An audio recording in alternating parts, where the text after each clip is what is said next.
Welcome SRA Nation, welcome to Sim Racing Alliance GT3 Main Series Season 16. It's going to be a wonderful race here tonight. We got some great action here.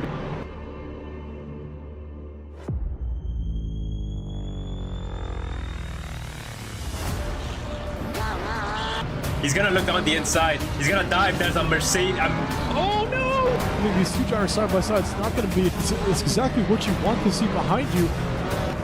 Spins his wheels, and that's going to be prime time attacking opportunity. Oh, and he's going to try to stick it inside. Oh, no contact. Oh my god! And we're off and away for SRA.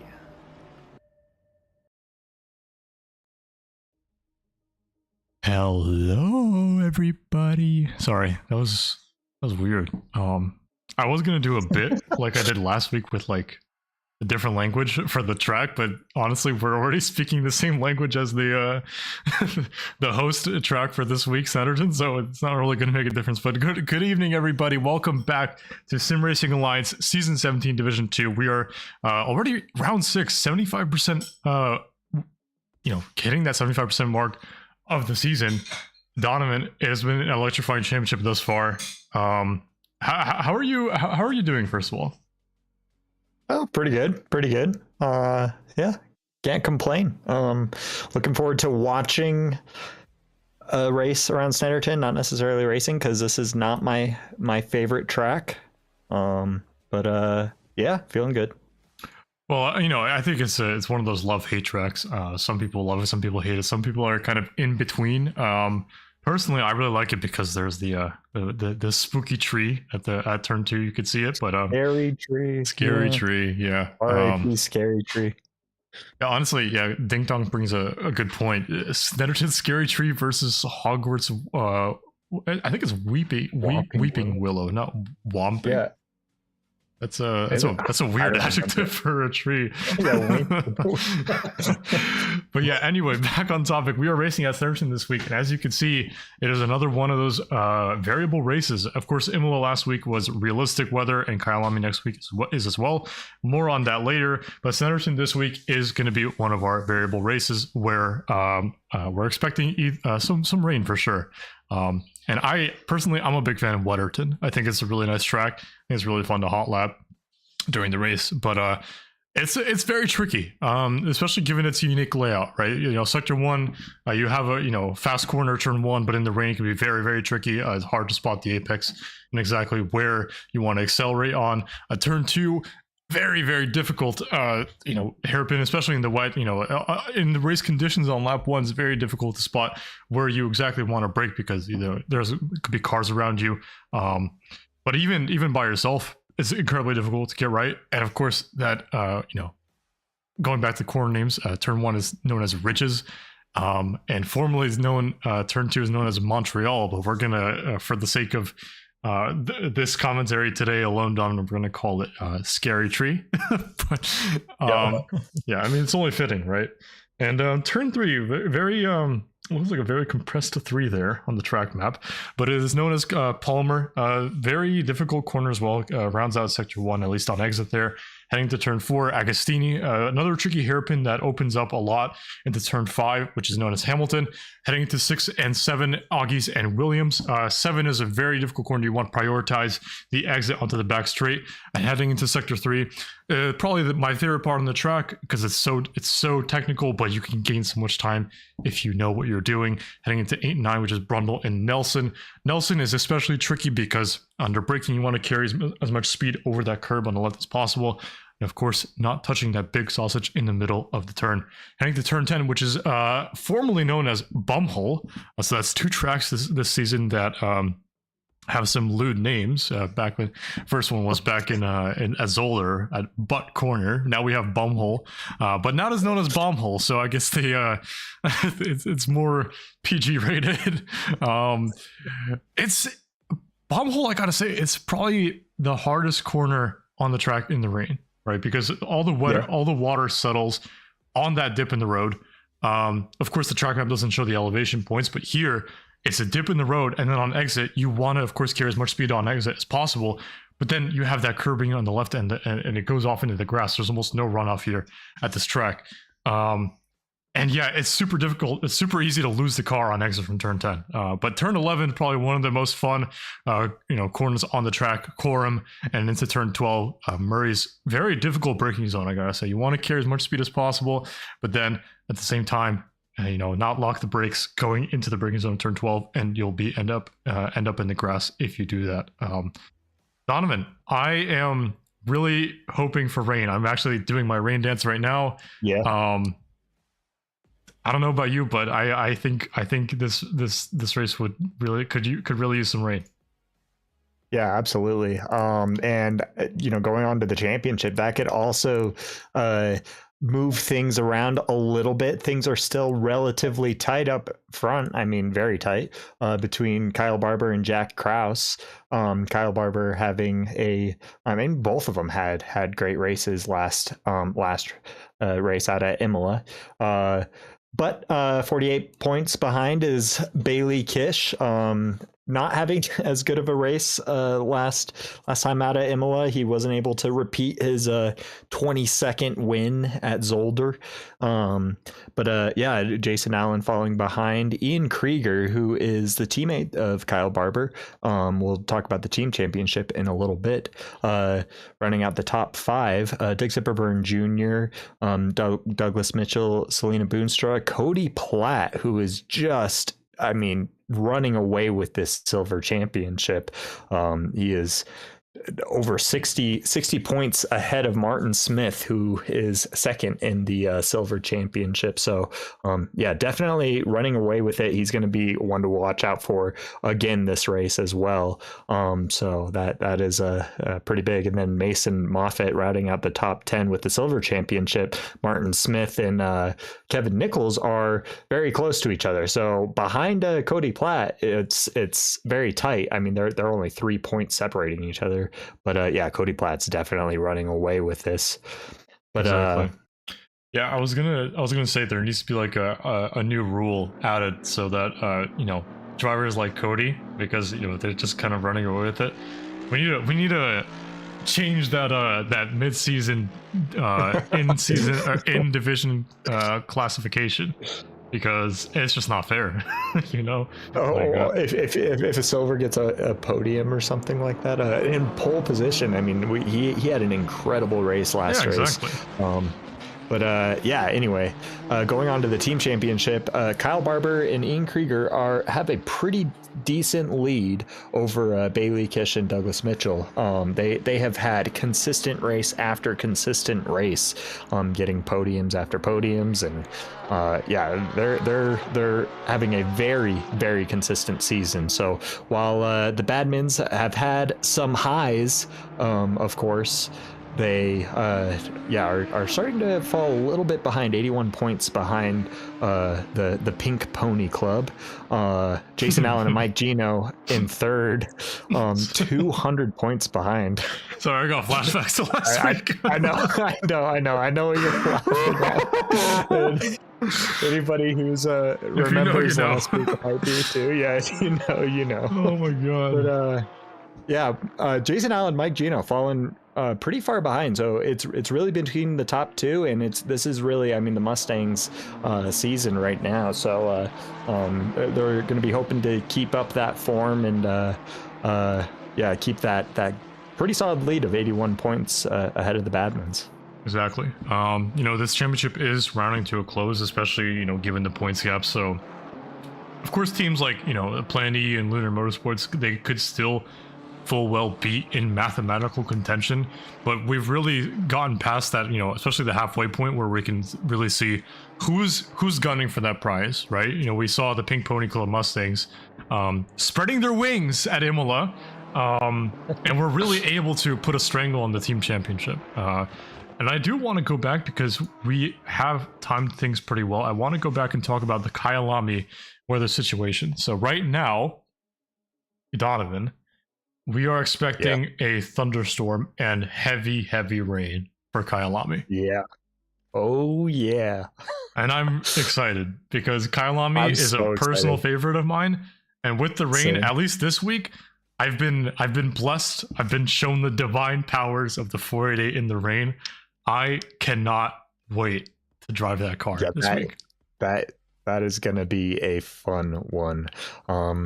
But I mean, Wedderton should be fun too. I mean, these are both. I mean, Snetterton's not my favorite track to drive, but in the wet, it's an interesting one. And I have not driven Kyalami in the wet, but that should be super interesting. In this practice session, it doesn't look like. I mean, maybe it's drizzling out there. It's raining, and it's going to be heavier rain for the golds. Ooh, Cody Platt. Where's Cody? There he is. Yeah, are we going to see another Cody Platt moment? I mean, I feel like this one is more probable than last week. For sure, it's gotta be. I mean, it's way more probable. Last week, the track was genuinely faster, considerably faster for the golds than it was for the silvers, and this is opposite. And yeah, Cody Platt is probably, I mean, he's going to be looking to have a solid qualifying for sure. I mean, obviously you still have the job to do, but I'm definitely going to be keeping an eye out for him. Yeah, it seems that everybody's money is on Cody Platt, but one driver I do want to keep an eye on as well is Rusko Pat. I picked him up in fantasy this week because this is a personal favorite track of his, especially given how much practice he's done this week, given that it's a rain race. I feel like we may see a challenger to Cody's plans tonight. The Ferrari is, I want to say, I think it's pretty good. I could probably, I see Joel in the chat already. We can ask for a professional opinion about how the 296 is in the rain. But listen, if it handles at all anywhere close to how the 488 handled in the rain, then it's going to be a good time. Yeah, I don't know how the BMW handles in the rain here. I am not particularly familiar with that car here. Yeah, the BMW is weird because sometimes it has tracks that it's just so hard to drive at. I mean, we had one this season at Indy, like that track it's terrible at. This track is not really anything like Indy besides the fact that it's very flat, I guess. But otherwise, I mean, this track is very different. But I don't know how good it is here though. Yeah, we see Mr. Sir in the chat saying the BMW sucks in damp, which is another thing to note, talking about cars that are good in the wet. First thing that really comes to mind is the Honda, which it kind of excels when there's obviously a bit more rain on the track. When it's damp, most cars just become very, very awkward, right? In this case, the BMW, as Mr. Sir said, could feel awkward, right? I mean, we could definitely see what the times are going to be like. Of course, they're on their out laps right now, but these drivers are going to be very, very keen to get those laps on the track as soon as possible because, as far as we can see, in 10 minutes time, there will be medium rain, but we don't know if it's exactly in 10 minutes time. It could be in 3 minutes from now, right?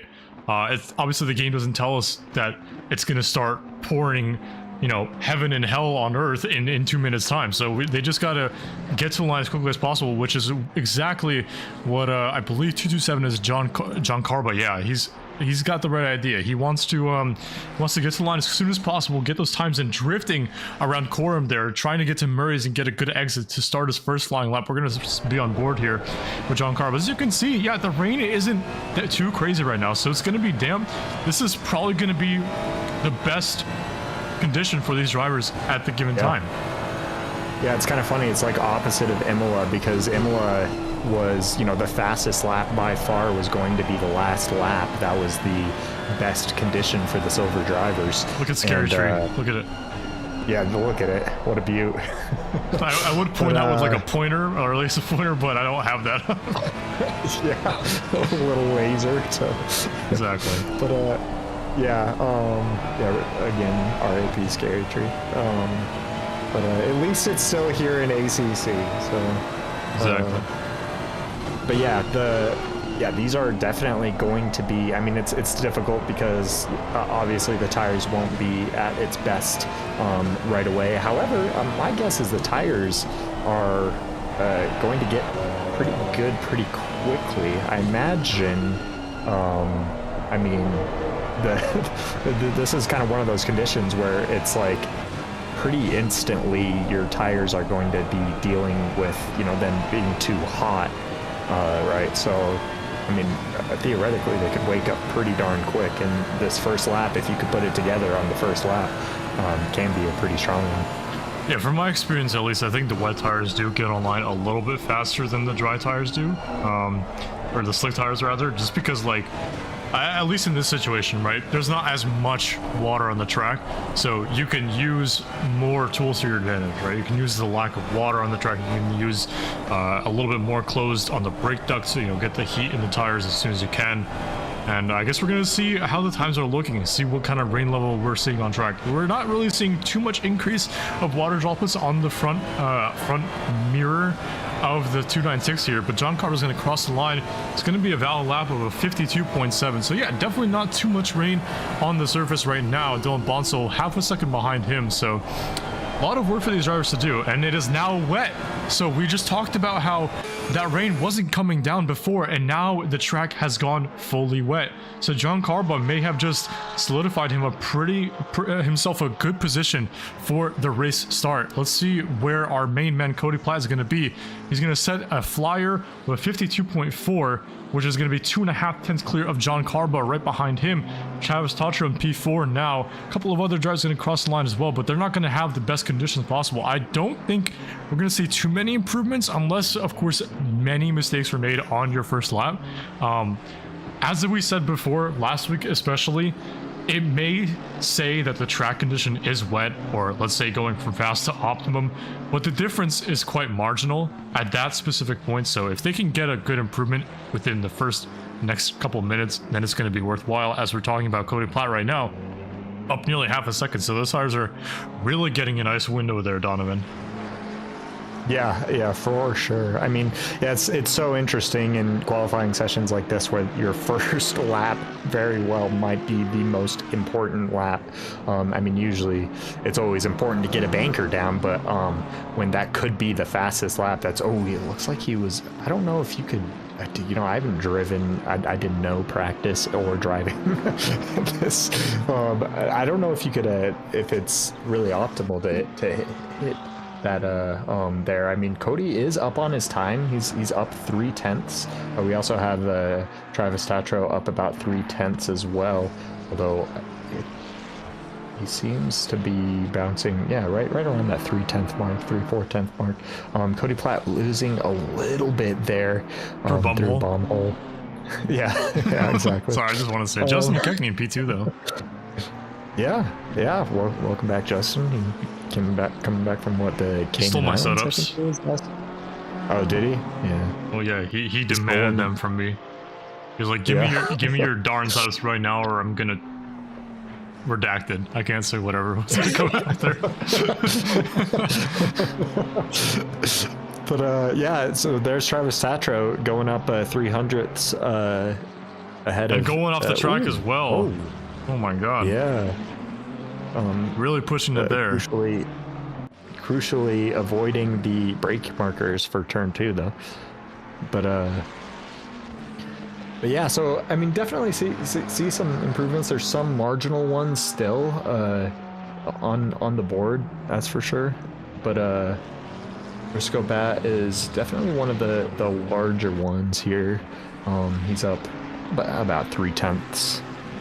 He's got a lot of time to gain, and now we're going to see that medium rain as he goes off track there. So yeah, going through, I believe that's Hamilton corner. Hamilton is probably behind Coram. Coram and Bumhole is probably one of the most difficult corners on the track. I could see especially that. In the wet. I could really see that. Yeah, I could definitely see that. Let's see, anyone else improving? Cody Platt's barely improving. Riley Greer, of course, sitting right now in P11, but he's improving by quite a sizable margin here, which will get him up past Matt Ardem at the moment. But he's got to have a good sector 3 here to really make any dent further into the top 10.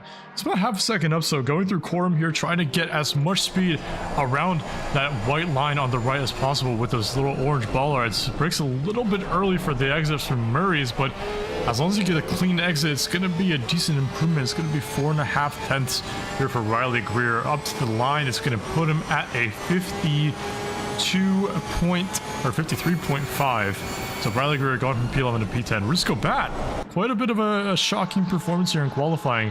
I don't really think we're going to see too many improvements here, and you can see the rain is starting to pick up a lot more. As the track is getting wetter and wetter, these drivers are going to have a harder time trying to find any more improvements. But one driver that is improving is Justin McKechnie. I was just gonna say, yeah, and this one can, you know, this one would get him another position up to that P2 or provisional P2. Obviously, golds haven't gone out, but spot. But that's a different livery. Is that a stock livery? No way, no way it is. Oh, I doubt it. Although I don't know, it might be a stock livery. It's got the, yeah, I think that it's got AWS on the side. There's no way anyone would put that on their car. Wait, it's got what? AWS. Given how often the servers go down.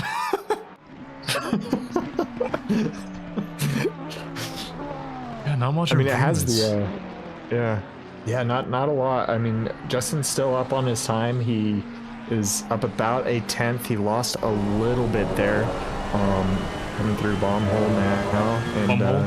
Oh, there's a car off. Got a car off. That's still a bonsole. Ooh, and he's losing it all in this third sector. He could still get that position if he could. Oh, he gets a good improvement. That's a good Murray's. Yeah, he had a great last turn, so he's going to be improving up to provisional P2. But, nice. Yeah, by a full 10th. I think we're kind of signing ourselves up for a Cody Platt pole position again, by the way, because there's no way the gold drivers are going to go faster than that. I don't think so either. I don't think so either with rain continuing to come down. Exactly.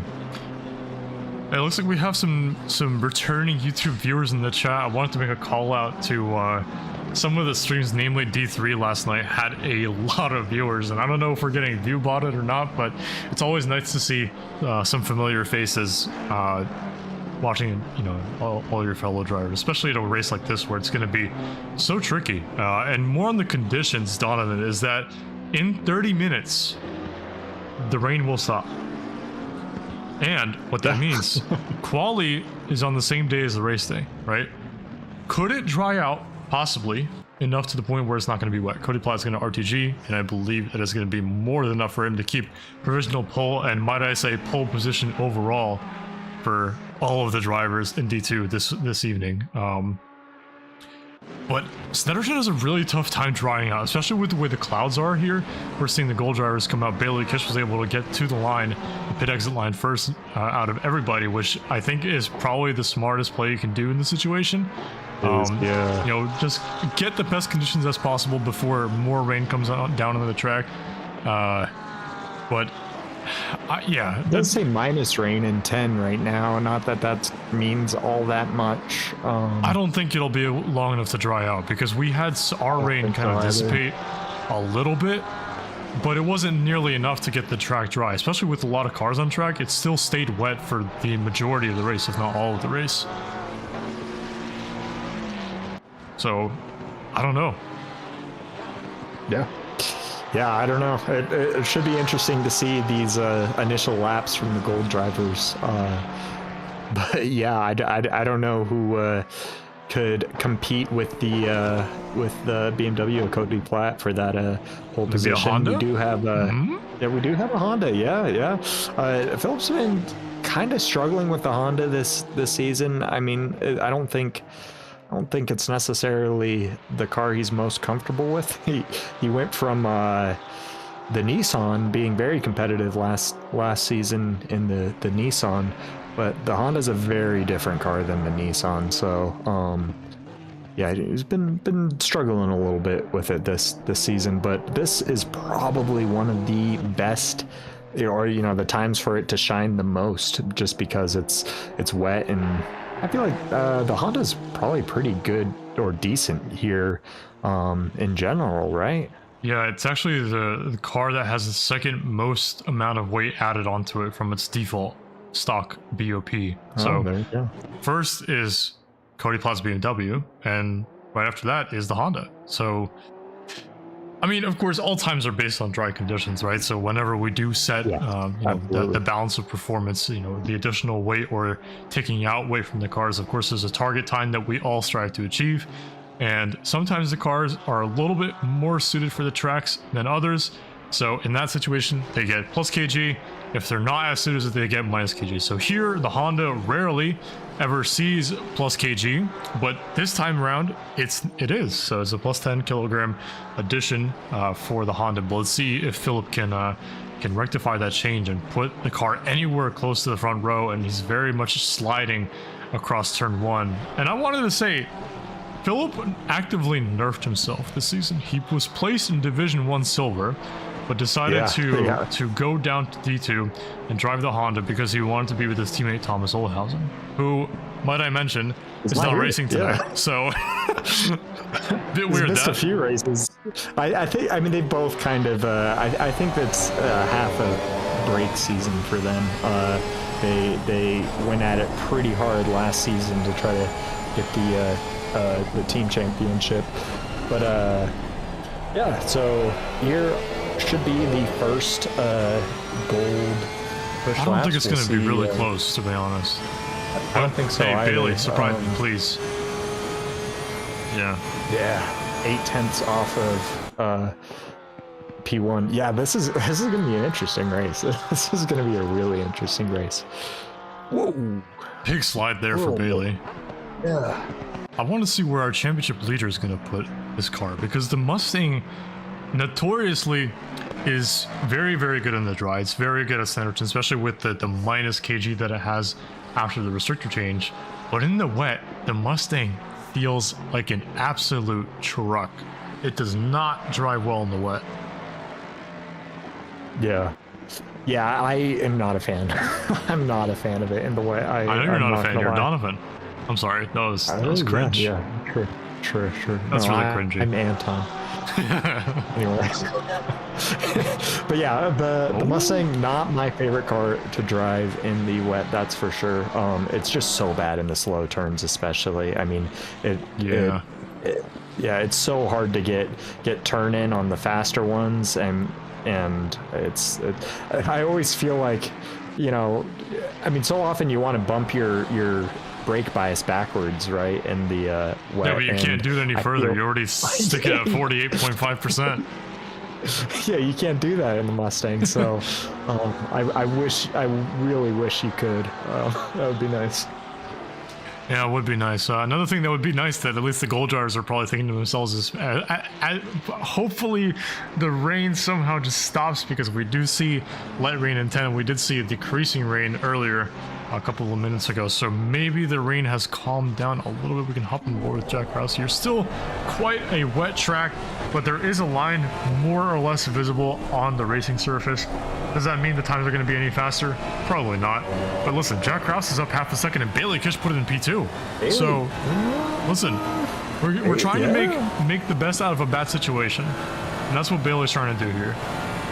And speaking of cars that are good in the wet, I mean, the Porsche's been famously decent in the wet, so yeah. And Ian Krieger going P5 for now in the Mustang that we were saying that is not all that good. Kyle Barber going to P3, 4.5 tenths off of the pole position time for now. Bailey's up a lot, by the way. He's actually tracking to be on pole. Yeah, which is crazy. Jack Krause should have a pretty solid improvement as well. It's going to jump him up P3. Number of positions. Yeah, P3. So Bailey loses all the time. No. Yeah, he lost it all. Well, I think the rain has stopped pouring as hard, but it's still not as good a track condition as it was for Cody Platt.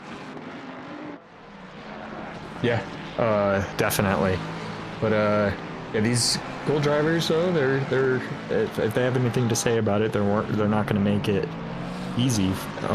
But yeah, Kyle Barber, he's up on a bit of an improvement, about halfway through his lap. So he's still got sector 3 to go, and the Bentley straight. Hold on, I want to be on board Philip Mueller.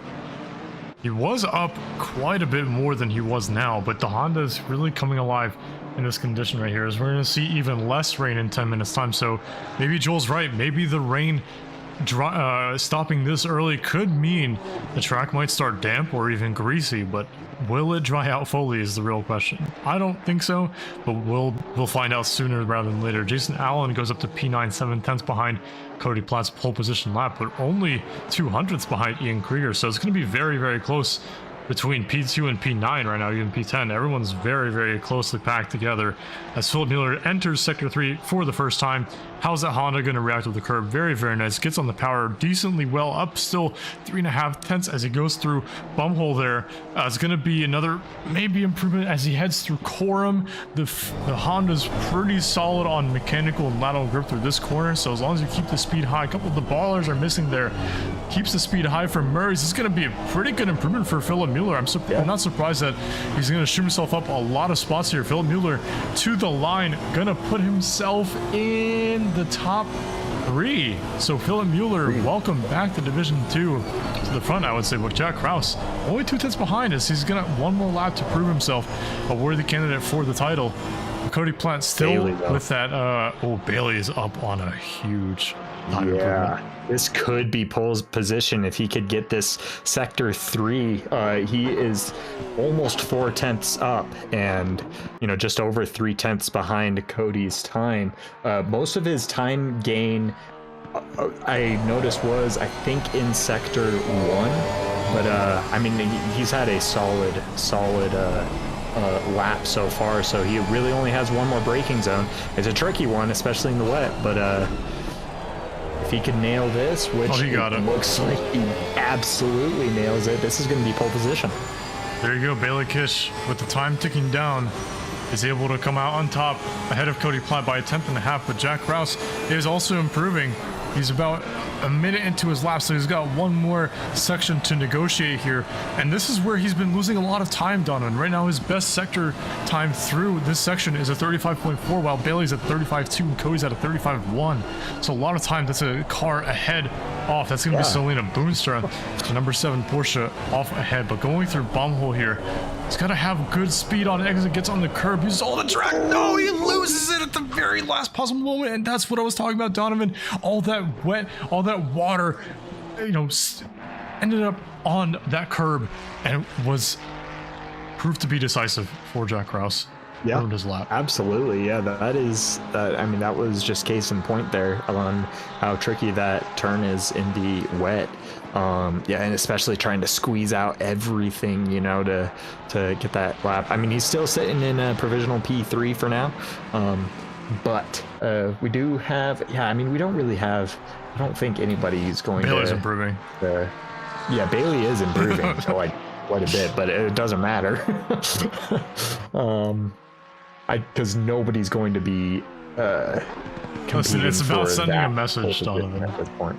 Whipping that rear of the Porsche around. I forgot the corner name. Something. I think it's Brundle, maybe? Nelson? Yeah, it's Brundle and Nelson. Brundle and Nelson. Or Nelson? Yeah, I think it's Nelson. He's a 10th up, though, through here. Nailed it. Yeah. I think he could have had a better exit out of Murray's. He got a little bit too much on the curbing, wasn't able to get the power down. And there's going to be, a very, very small improvement here for Bailey Kish, but the improvement will be done in terms of the finishing position here for Bailey as he crosses the line on pole position. No one's even close to improving. Actually, Ian Krieger's improving quite a sizable margin as he head through Murray's. Could it spell? Oh, hold on. No, it's not going to be enough. He loses a lot of time. 2 tenths an exit from Murray's. It's going to put him from P10 all the way up into P4. So yeah, not bad for the pink pony driver there. Yeah. Jacob Boosterski heading up to the line after Murray's. It's going to be Mike Gino on exit from Murray's, yellow flagged. Jacob Boosterski improving to P14. So there you go, ladies and gentlemen. Bailey Kish back on pole position for SRA D2 this week. And I want to say, are we surprised? Not really. But at the same time, the conditions were pretty difficult to gauge here. So Bailey did it when it mattered and was able to put it on pole. Donovan, I'm not looking at the weather conditions. I'm saving it as a surprise for myself and for the rest of the viewers. But we're definitely gonna take a look in about a couple minutes time. Before we do that, we're going to move over to a sponsored message. We will be right back. A huge thank you to our SRA sponsors and title sponsors for supporting us here at SRA, as well as support from Documise, a modern business solution for product management.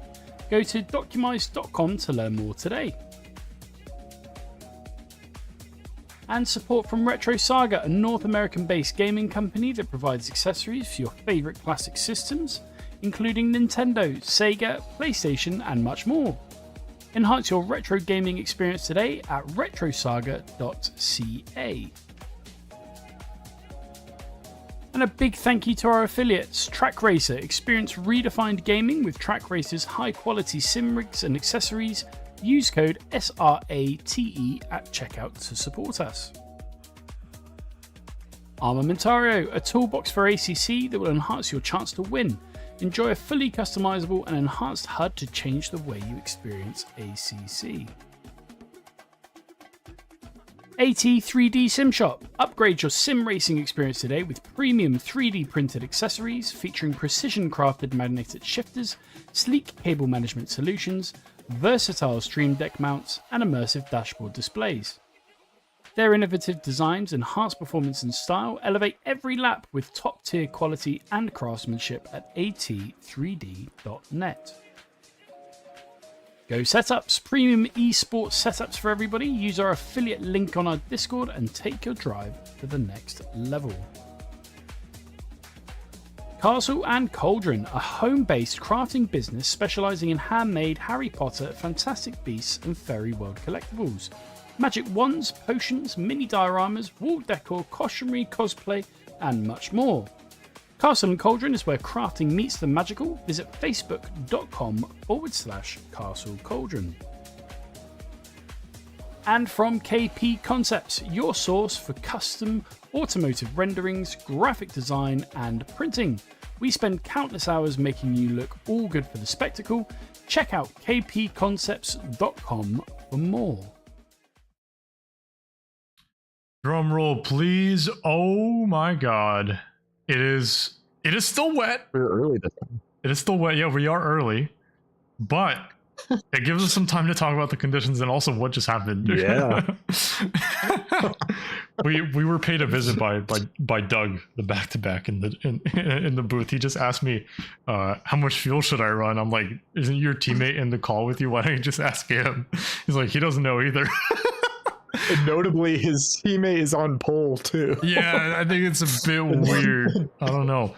Doesn't know how much fuel to take. I do want to see Donovan because I had a little bit of a sneak peek of the conditions as we were in commercial break, but it was greasy, ladies and gentlemen. It was greasy for a moment, but the rain falling for about 2 minutes turned it to damp. So I really hope all the drivers put on the wet tire because that is going to be the optimal tire, especially for this first stint. Absolutely. I guess it's going to be wet, and then I mean it's going to dry out. Obviously, 30 minutes. It's dry out. It's going to stop raining. Yeah. Take a while to dry, but anyway, let's go through our starting grid as we are heading through. What is this corner game again? I forget. Anyway, turn 3. But we've got Bailey Kish on pole for seemingly the, I don't know, this is the 3rd time now. So, Bailey Kish on pole position. Cody Platt right behind him, not able to get that pole position, but just as good starting on the front row. Solid as ever result for Cody Platt. Jack Krause right behind him in P3. Ian Krieger in P4, the first half of the Pink Pony Club. Philip Mueller in P5, so pretty good result for him. I know the Honda's not going to be liking these conditions for sure. Jason Allen in P6, pretty solid qualifying for him. Kyle Barber, our championship leader, in P7. So not too bad, but definitely could have been a lot better. Douglas Mitchell in P8, so maybe liking the conditions this week a little bit more than last week. Justin McKechnie, P2 in silver, P9 on track, and Travis Totcher rounding out the top 10 and 3rd position for the silver drivers. John Carbaugh right behind him in P11. Zipburn Jr. in P12. Trey Morgan, pretty solid qualifying for him. He had the purple sector 2 for quite a bit in P13. Jacob Boosterski in P14, Rene Yoki in P15, Mason Moffitt in 16th, Nick Sand returning for, it seems like the millionth timing in 17th, Dylan Bonsall in 18th, Mike Gino 19th, not the strongest season from Gino. Of course, they were fighting for the team championship last season, were not able to win it. Kevin Nichols in P20, Steve Foster in P21, Damiani in P22, Wilder Vargas in P23, so the 296 not working to his charm this week. Matt Artem in P24, Ian Byron in P25. Pretty strong showing from him last week. Not the best for this week, but I know he didn't do much practice, so honestly, fair enough. Risco Bat, pretty much a shocker considering how much practice he's done. I know he wasn't happy in the D2 chat, so let's hope he can, and thank you, Race Engineer, for telling me that the conditions are wet. We can very clearly see the water on the track. Martin Smith in P27, Selena Booster in P28, and Juan Carr in P29, and Riley Greer and Pablo Ferrer. I know Riley qualified, so did he just forget to click drive? Yeah. Oh man, that's a bummer. That's a bummer. At least the pit lane isn't the longest, and you know, people can get caught up in incidents as we are rounding the final two corners into Murray's. Bailey Kish starting next to Cody Platt. I think this is the first time these two have lined up on the front row with each other. We're going to go to Helicam just to see the best vantage point of these drivers. I'm going to go to Ian Krieger just to see a little bit further back, but Bailey Kish is going to have the inside line. All the grip for him in turn one available under those Porsche tires.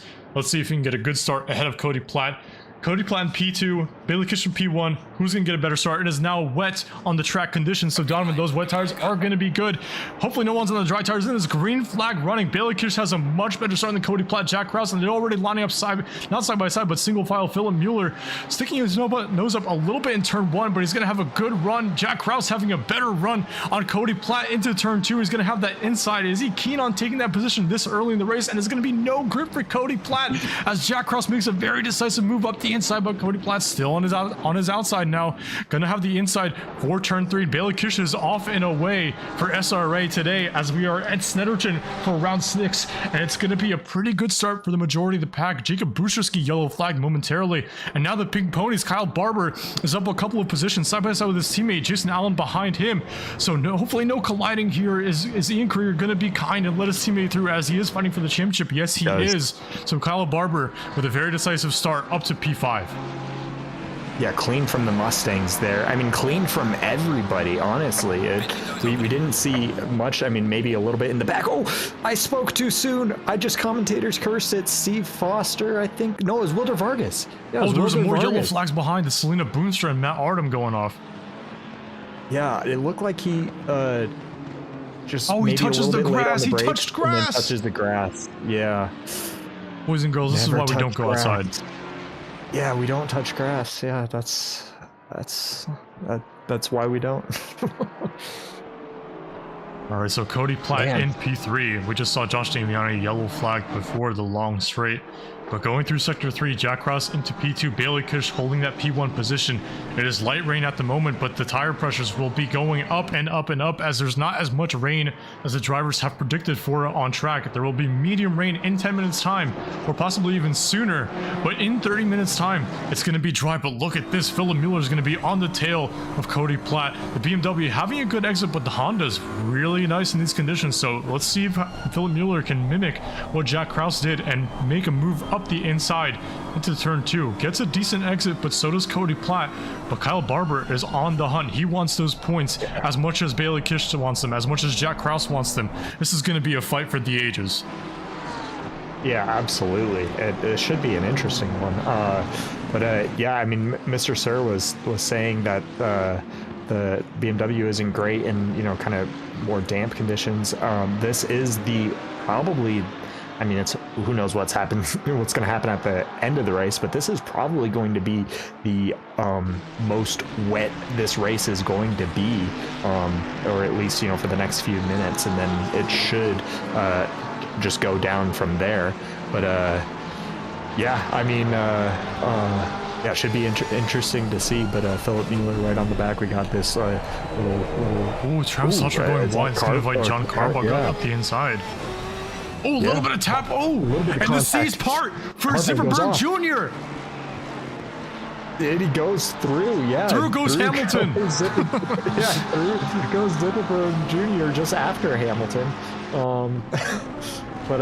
Yeah, I mean, that was a perfect scenario there for Zipperburn Jr. There's some side-by-side going. Oh, cuts the chicane. Oh, that's going to be Mason Moffat. Mason Moffat, yeah, that was... Yeah, they tried to go side-by-side. I have just always found this to be just almost disastrous to go side-by-side through. Oh, very lucky you didn't hit anybody there. Very lucky. Well, and whenever it works and you do actually can keep it, between both cars, you are so slow that it almost always causes chaos behind, because that is such a fast part of the track. That first turn is so fast, and in order to take it side by side, you have to go so much slower than you would have to single file. So yeah, I'm surprised that they opted to send it side by side there, but I mean, a lot of times, especially when it's at the beginning of the race and you don't, this is usually where you're nice and close to your competitors. You want to get those positions. We've got a huge train behind Travis Tatro, and we also have another train behind Kyle Barber. But this is what Snetterton does. It's a very single file like track. It's very difficult to even stick a nose up the inside of any corner, because if you do, 9 out of 10 times it could end just in absolute calamity.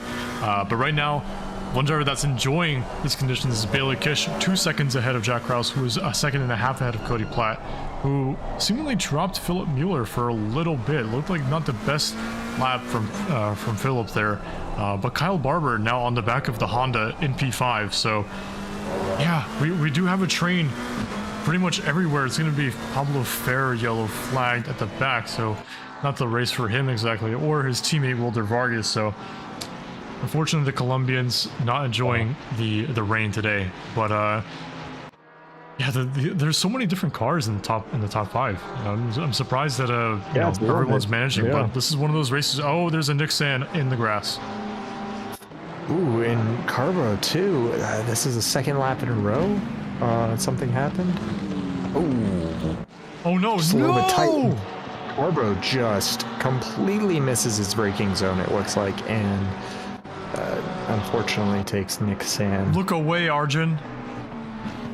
Yeah. Oh, that is unfortunate for Nick Sand. Just returning after just wanting to drive a little bit of McLaren at Wetterton.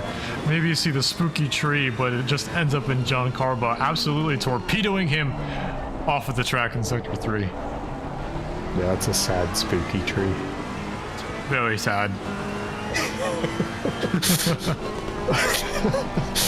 But yeah, that's tough. That's really tough. That's a hard part of the track. I mean, I was talking about sending it side by side. The two cars battling decided to not send it side by side, but the car behind looks like misses braking point.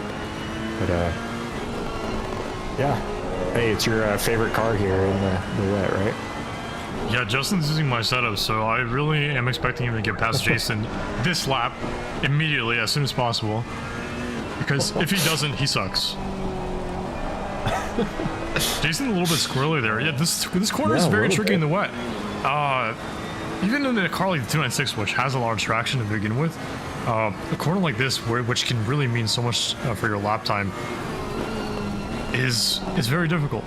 It's very, very difficult. As if you have a little bit of wheel spin, it's just going to kill your straight line speed all the way down to the braking zone into the fast left-hander, which we saw Justin McKechnie make a little bit of inroad on Jason Allen this lap in that specific section. And wait, is that Kyle Barber off? It's Kyle Barber off, our championship leader. What happened? Did he touch grass? Oh no! He did touch grass. Good save from him though, not totally looping it, keeping up his speed pretty well. Does he resafe jointly? Oh, it looked like he did right behind behind Doug, and you know what that means. Doug, time to put the brakes on. Yeah, well, I mean that is technically his competitor for the team championship ahead there. They are in very different places in terms of the Drivers' Championship, but a little RG Bargy here from Booster Ski and Juan Caro. I caught it pretty late, but it looked like Jacob Busicki just had some crazy overspeed. Lexus does what Lexus wants, basically, into turn 1, and it did exactly that to Juan Caro. So, sorry about that, Juan. You got Lexus. Yeah. But yeah, look away. Look away, Joel. Away, Joel. Lexus is another car that I also really like in the wet. It's got functioning electronics, which not many cars do, especially in this day and age in ACC. It's also just very nice on the brakes in the wet. You know, it's notoriously not great in the dry. That's because it just carries so much speed into the corners, right? Like it's so fast in the straight that of course you have to brake early, right? I mean, it makes sense. But that kind of offsets itself in the rain, right? Because you're carrying a lot of speed, and you're running, you know, already high ABS, so you're on the brakes a little bit less, and you can run that lower brake bias, which it really likes doing, especially in the wet. So Jacob Busicki, starting, of course, in 14th, not having the best of races. He had some help in getting to P25, unfortunately for him, but up a few more positions for the Lexus driver. Yeah, for sure. Well, and we have some decent straights here. You know, not the longest straights in the world, but you could get good exits, you know, out of Murray's and I forget the turn going on to the Bentley straight. But if you get good exits there, you can, you know, definitely do some damage with it with the Lexus. You know, there's a fair amount of straight to play with there. Yeah, the Lexus really likes spreading its wings, you know. Yeah. Stretching its legs. I'm just teasing everybody with it. We're not having an oopsie again. It ain't gonna happen. Ain't gonna happen. You've been practicing in the mirror, practicing in the shower. I have. I actually have.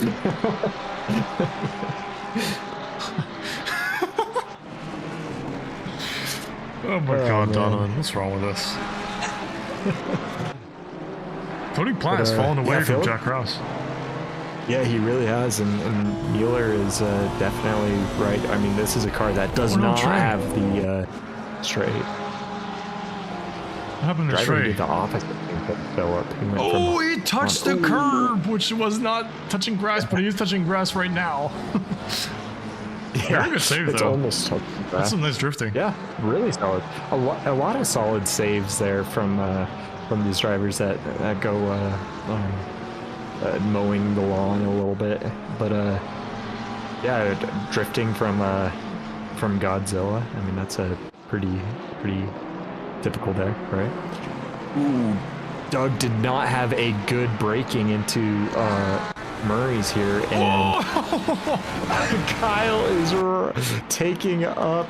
I mean, they are a little bit of banging. Whoa, Kyle, you are not clear, buddy. You are not clear. Oh my goodness. Is Doug gonna send scary. it? I think he wants to make him lose as much time as possible. Kyle's gonna cover the inside, which we all know is a better line through turn 2, but he's gonna have a good exit at least, but not enough to keep side by side with the Ford. So that's gonna be a decisive pass from Kyle Barber. So he was there when it mattered, and now trying to catch up to Justin McKechnie P7. Oh no, we have quite some yellows, yeah, and there was Booster Ski involved in that, which is a bummer to see. Oh, it looked like is Barden and Booster Ski going side by side into turn 1? Oh no! Oh no! Oh no! Oh man! And hopefully that was all the calamity there. Man, that is tough. One can hope. Yeah. All right, well, Justin McKechnie is right on the back of Jason Allen, heading onto the back straight. Yeah. That Ford is not known for straight line speed, but it is quick in the corners. Yeah. And it sounds good.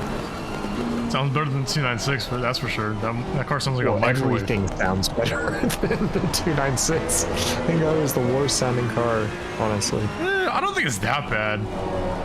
It's pretty bad. No.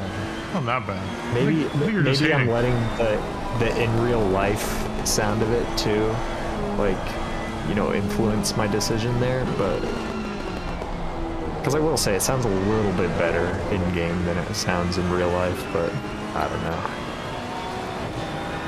I think it sounds funny in the downshifts for me. I think that's what does it. Yeah. I think the only car that, I don't know, you know, I don't like the sound of the McLaren. I can't think of another car that I like less than the 296 in terms of sound. Good question. What about your favorite sounding car? Is it the Lexus? Yeah. Yeah. Of course. The V8. The V8. I mean, the V12. motor. I love the V12 Aston, but I never drive it because it's painfully slow. But I do love. I actually love that car. It's just. I wish it was a little bit. It could be helped a little bit more. Well, I mean, you can thank Ryan Yee. He tried to help it at Laguna Seca. The theoretical bop for that car there, when he set the bop lap, was like minus 272,000 kilograms. So it was insane. I remember. Yeah. Yeah, it's like the only track that car could be viable at is Bathurst. So yeah. How is it at Port Ricard? Because it's another straight there. Well, not the worst. You know, I don't know the answer to that. Yeah, I don't know. Oh, hold on. Oh, Porsche on Porsche action again. I remember these guys fighting quite a bit. What happened in to week 1? Doug? Because Doug fell off quite a bit off the back of Kyle Barber. Did he have a... Yeah, I mean, he had a pretty bad last lap. So he must have had a moment. But yeah, Zipperboom Jr. right on the back of Doug. Ooh, Selena. Not seeming like she's getting along with this this race. Don't think this is one of her favorite tracks. No. Yeah, just a little bit of walking. Hey, at least delivery works. Yeah, true. Oh, Kyle Barber passed Justin McKechnie. Another replay we gotta go back and look at. Looks like Justin had a bad Murray's and was able to get past him. Yeah, I wonder if he just... Wow, look at him right on the back. Very, I mean, Justin's always been very brave in situations like that. Brave or optimistic? Yes. Yes. I'll tell you what's optimistic right now is this side-by-side as we are still in the wet at Snetterton. That curb is very dangerous and Martin Smith somehow doesn't lose traction over. It's going to get the pass around the outside of Ian Byron. Now turn 3. Whoa, what a dive. I think that was not intentional. Rusco bad punts, Martin Smith. Oh my God. It has ended on calamity. We're going to look at what happened exactly here. Ian Byron maybe getting a little bit of a spook there. Martin Smith braking a little bit earlier than maybe other drivers were anticipating, and he gets spun by Rusco Bat as a result of it. Yeah, I don't think Rusco was expecting the slower speed, or rather accounted for it when he started his brake. Wall. Yeah. Oh, his car was mangled. Yeah. Oh, and he's gonna park it. I think he was just done. Yeah, honestly, I was saying probably for the best. He was not feeling great about this track, so that's definitely a bummer. Hey, the track's at damp. Wow, it's actually drying out faster than I thought it would. That's crazy. Yeah, because last night in the D1 race. Oh no. Oh, the Honda's already feeling the damp conditions. Ian Krieger up into P4 now. Wait, what happened? He was just right on the back of... I swear, I just looked away at race control. Oh, Kyle Barber gets a move past Jason Allen, taps him on exit. That was opportunistic there from Kyle. Super aggressive. I don't know. I mean, he kind of sells a dummy, goes up the inside, kind of punts him out of the way. That's... I don't know. I know Jason's going to be flashing him after that. Yeah. It looked like Jason was a little bit of a... I don't know. I feel like I can't if I was Kyle, I would give the spot back, because it's at this point in the race, you know you have pace. You just want to avoid any sort of penalty, even if you don't think there was a penalty involved. I would just give the spot back. It looked a little bit close. especially when you've still got pace on, and you might still be able to make that pass work later on in the race.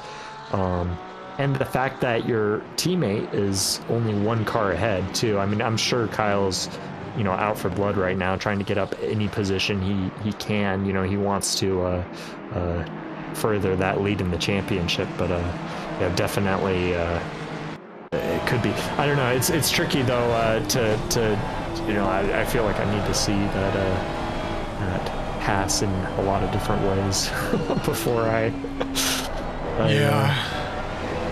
it's say anything difficult. on it. But listen, you're in a fight for a championship. You want everything to be as clear cut as possible. No controversies, no crazy shenanigans, and maybe this could be one. I mean, we don't know exactly what the gaps behind will be, but listen, anything can happen. Anything can happen. We still have 40 minutes left of this race.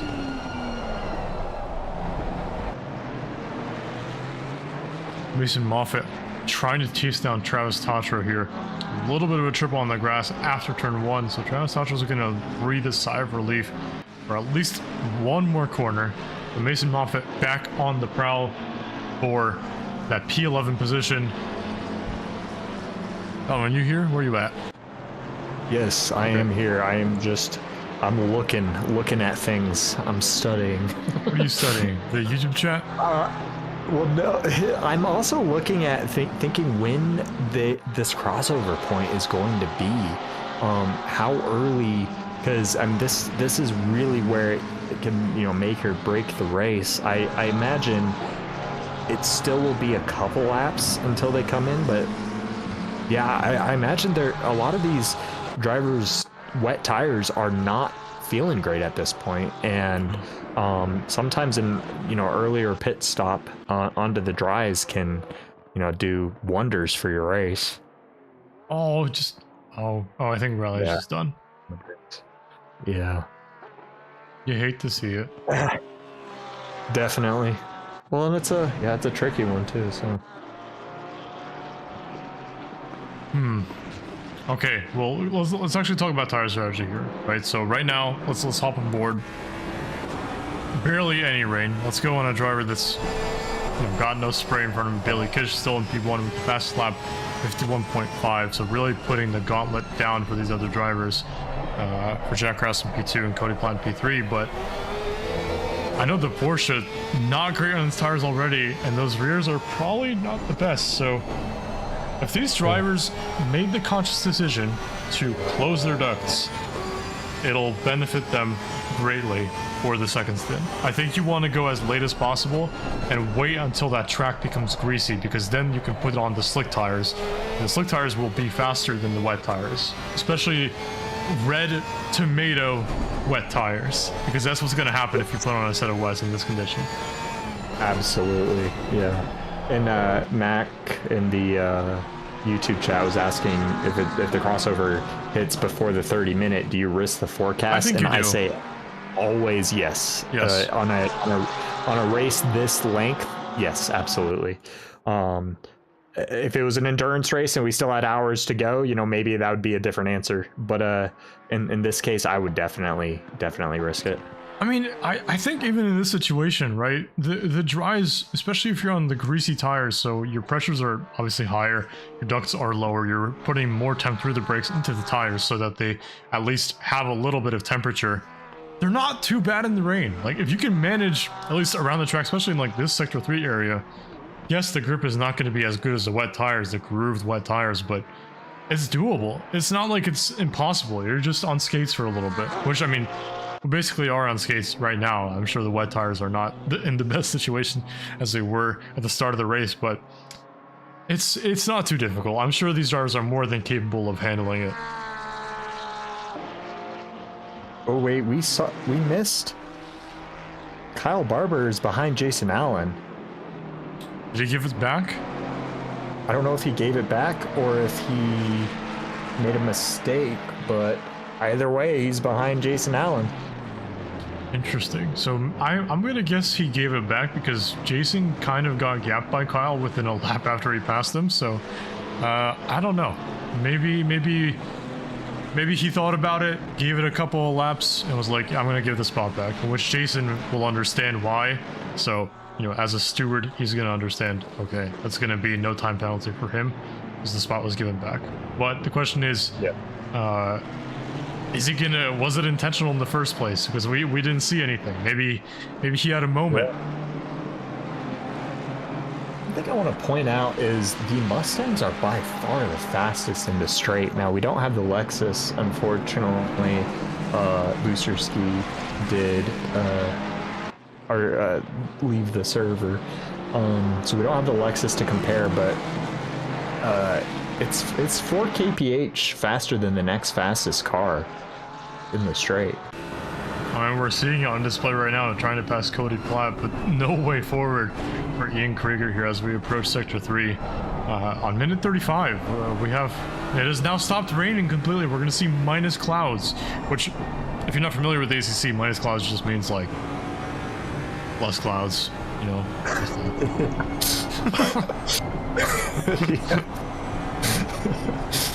But yeah, the rain has stopped, and these tires are gonna get worse and worse and worse, and it doesn't look like it's gonna rain anytime soon anymore. So what you're seeing right now is just remnants of spray ahead of Ian Krieger following Cody Platt. Yeah, and this is where it gets really tricky to know when to come in. You can do the safe thing and just wait until it turns greasy, or you could try to predict that lap before it turns greasy is typically the strongest. Oh, up the inside. Oh, he leaves the room. Wow, very polite of Cody, and very, I guess, saving. Oh, we have C. Foster going into the pits. He might be trying it. I think maybe he was just tired of the tires. Yeah, it could tired be. Of tires. That's a line. Thank you, Joel, for the compliment. It is. Oh no, Philip! What? Oh, I missed it. I looked at Joel's comment, and I missed it. Is he just late on the brakes? Oh no! what? Yeah, the Honda just gave out mid corner. What? Huh? That's interesting. Yeah, maybe the Honda just really not liking these tomato tires. Are they going to go side by side into? I think. But he's wide. Yeah, he's wide. He gave the space. I don't know if Kyle is coming back out or Ian. Yeah, Ian. Oh my gosh, what a switch! What a move from Ian. Really get Cody off of his line and get that switch back. That was some great racing for that third podium position. Oh, that's awesome. Yeah, that was awesome. That's a textbook move right there. Sell the dummy on Cody Platt, make him miss his braking point, and that he did. And it was all she wrote on exit because the Mustang had a cleaner run. Cody was focused on hitting the apex and staying on the track. Jack Krause is in. Yeah. Wow. So Jack Krause, he wasn't really in a spot that needed to really force any move out of him because there was a huge gap to Bailey, huge gap to Cody, which is now Ian in P3. But he's taking the gamble. A lot of drivers pitting. I don't know if that Steve Foster pit is setting anybody off, but yeah, Jack Krause is an interesting one. He was not one that I was expecting to take the risk to try to jump the greasy conditions. Typically you would do that when you're in more of a battle. He was kind of in no man's land in his own world where he could just kind of afford to let other people find the best time to pit. So definitely a bit risky just because he's got a lot to lose if it doesn't work. But yeah, I was definitely expecting one of these drivers to come in first. I let down the bus, Donovan. I didn't do a clip, or I didn't go back. Oh. Jess is gonna fire me. I'm cooked. This is so sad. I'm cooked. Yeah. This is a huge train. Yeah, you were talking about how one of these drivers would probably be the ones to blink first to go into those dry tires, but the track is still down. I would have expected Kyle to go. It's definitely still damp, but it's going to be close on that crossover. And you know, I'm somebody who likes to risk these conditions like this just because I've had it play out very well for me in the past. Oh, yeah, rain in 30. So because yeah, we've had it pay off very well in the past. Very different track though, very different situation. But Justin's in. Yeah, Justin is in. Doug is in. Yeah. So Justin was well within that battle there. So Oh, wow. Cody goes deep. Oh, Cody goes deep. It's going to invite Jason Allen for that provisional P4 spot. So Cody's bleeding positions. Could his tires also be bleeding? But he's going to be side by side with Jason Allen. Jason around the outside. Is he going to be able to make it stick around turn 3? He's going to have the line, going to have the speed. They're still going to be side by side. Kyle Barber is looking at this, thinking, how can I get through? Is there a way through? Yes or no? It looks like no at the moment, but he's going to maybe follow Cody Platt around the inside. But Jason's around the outside, still side by side as we're entering sector 2 now through Hamilton. Cody's going to have the inside. Hits Cody a little bit. Through goes through Kyle Barber ahead of Jason and maybe ahead of Cody Platt. He's going to have a little bit of more overspeed around the outside.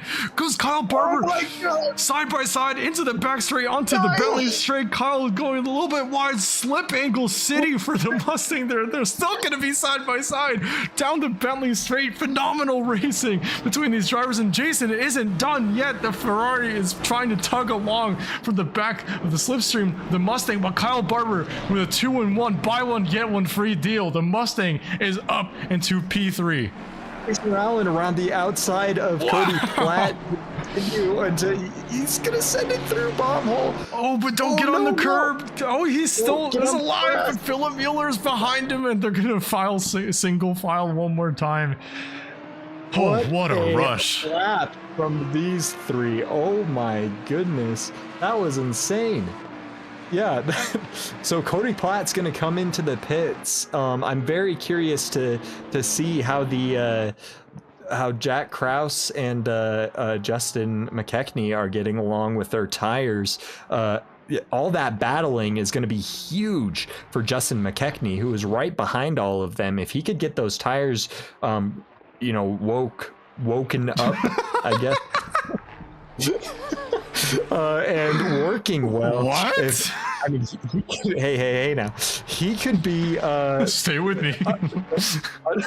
Undercutting like all of them. I mean, that was battling like that, you know, is that's like a dream scenario when you are trying to undercut drivers. Let's see what Jack's fastest lap for this start is going to be 52.9, which is exactly what Bailey's last lap was. So maybe he's got the crossover point. Jack was actually one of the drivers who absolutely nailed the strategy in last season's variable race, which was Zandvoort. Remember, Brian Anderson and Jack Krause going side by side for a lot of laps at the start of the race because Jack Krause made the executive decision to start on the slick tire, which wasn't the best tire at the very start, but it really came alive within a few laps. So we will see what happens. Like what was it, like 24 seconds or something like that? It was a margin. It was quite a margin. It was a ton. Yeah, and so I mean I like it. Like I said, I always love a early you know, risky crossover point. It can pay off just massively. So yeah, I mean, pretty 52.5. Pretty exciting stuff. I mean, this has been a very exciting crossover point, both with the battling and you know, with the strategy. Jason Allen still opting to stay out for now. Yeah, maybe Jason's noticing that Jack Krause's times aren't the most impressive at the moment. Bailey Kish doing a 52.5 last lap, which is 4/10 quicker than Jack Krause's last lap.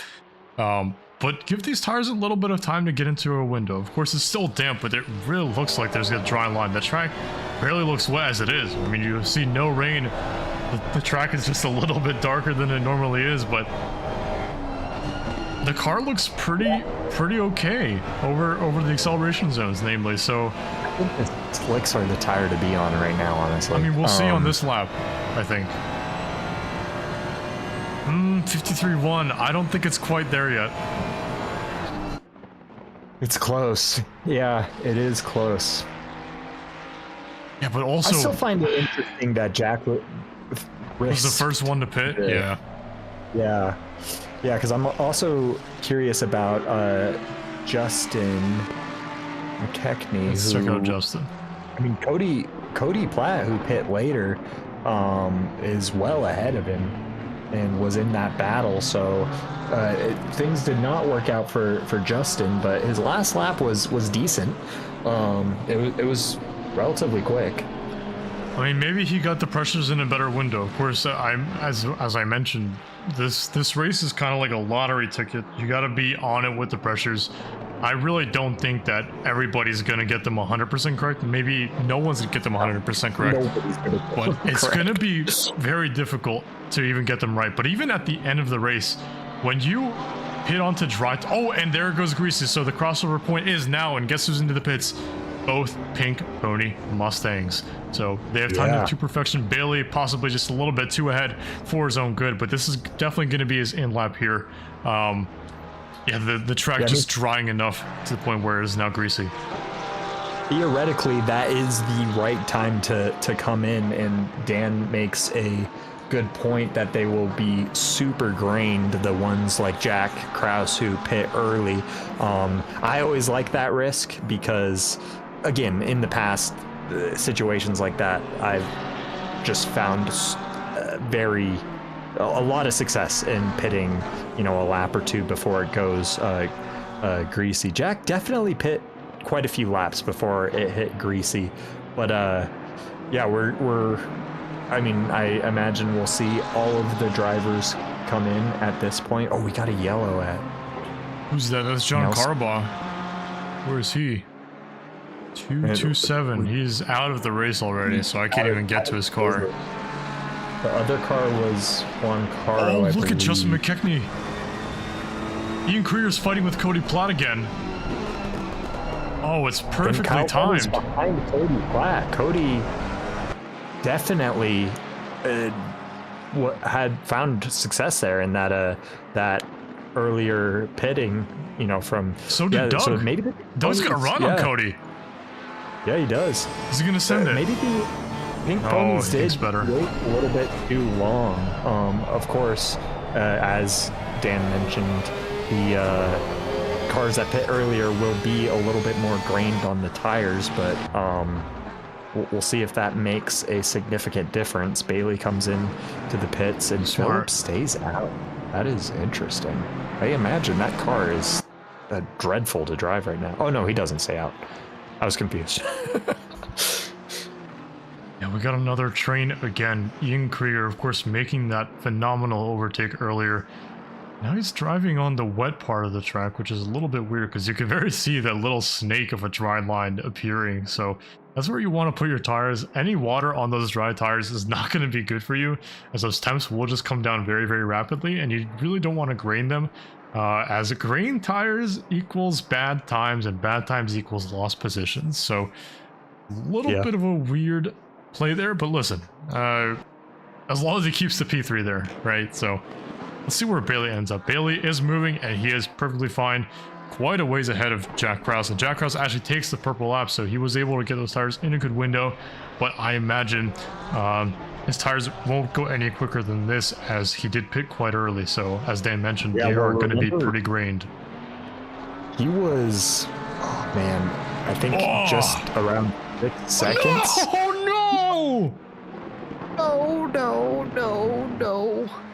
No, Justin was having such a good race. Philip Mueller coming out of the pits, obviously on the racing line, makes it look very awkward for Kyle Barber, and Justin McKechnie wants to slide up the inside, bounces a little bit on the curb, and sends Philip flying. A little bit of a tunnel vision there from McKechnie, but unfortunate for both drivers. Spinning there. Synchronized spinning. Yeah, that is very, very sad. This is so sad. So one thing I do, correct. True. One thing I do want to point out is Jack, I think, if I can recall, just over a second out of that as it stands, which, doesn't mean too much because Bailey's tires are going to be so much better than Jack's for the remaining of the race. But still, I mean, you know, again, I still find it interesting that Jack decided to risk it. He does have a fair gap to P3. I mean, it's 3 seconds right now, the gap, but it used to be a lot larger. So Bailey is going to struggle getting those tires warmed up, especially if you got them in a nice window or not. So, I mean, it looks like Jack has got him in a good window because his fastest lap is a 50.4, which right now is clear of a lot of people.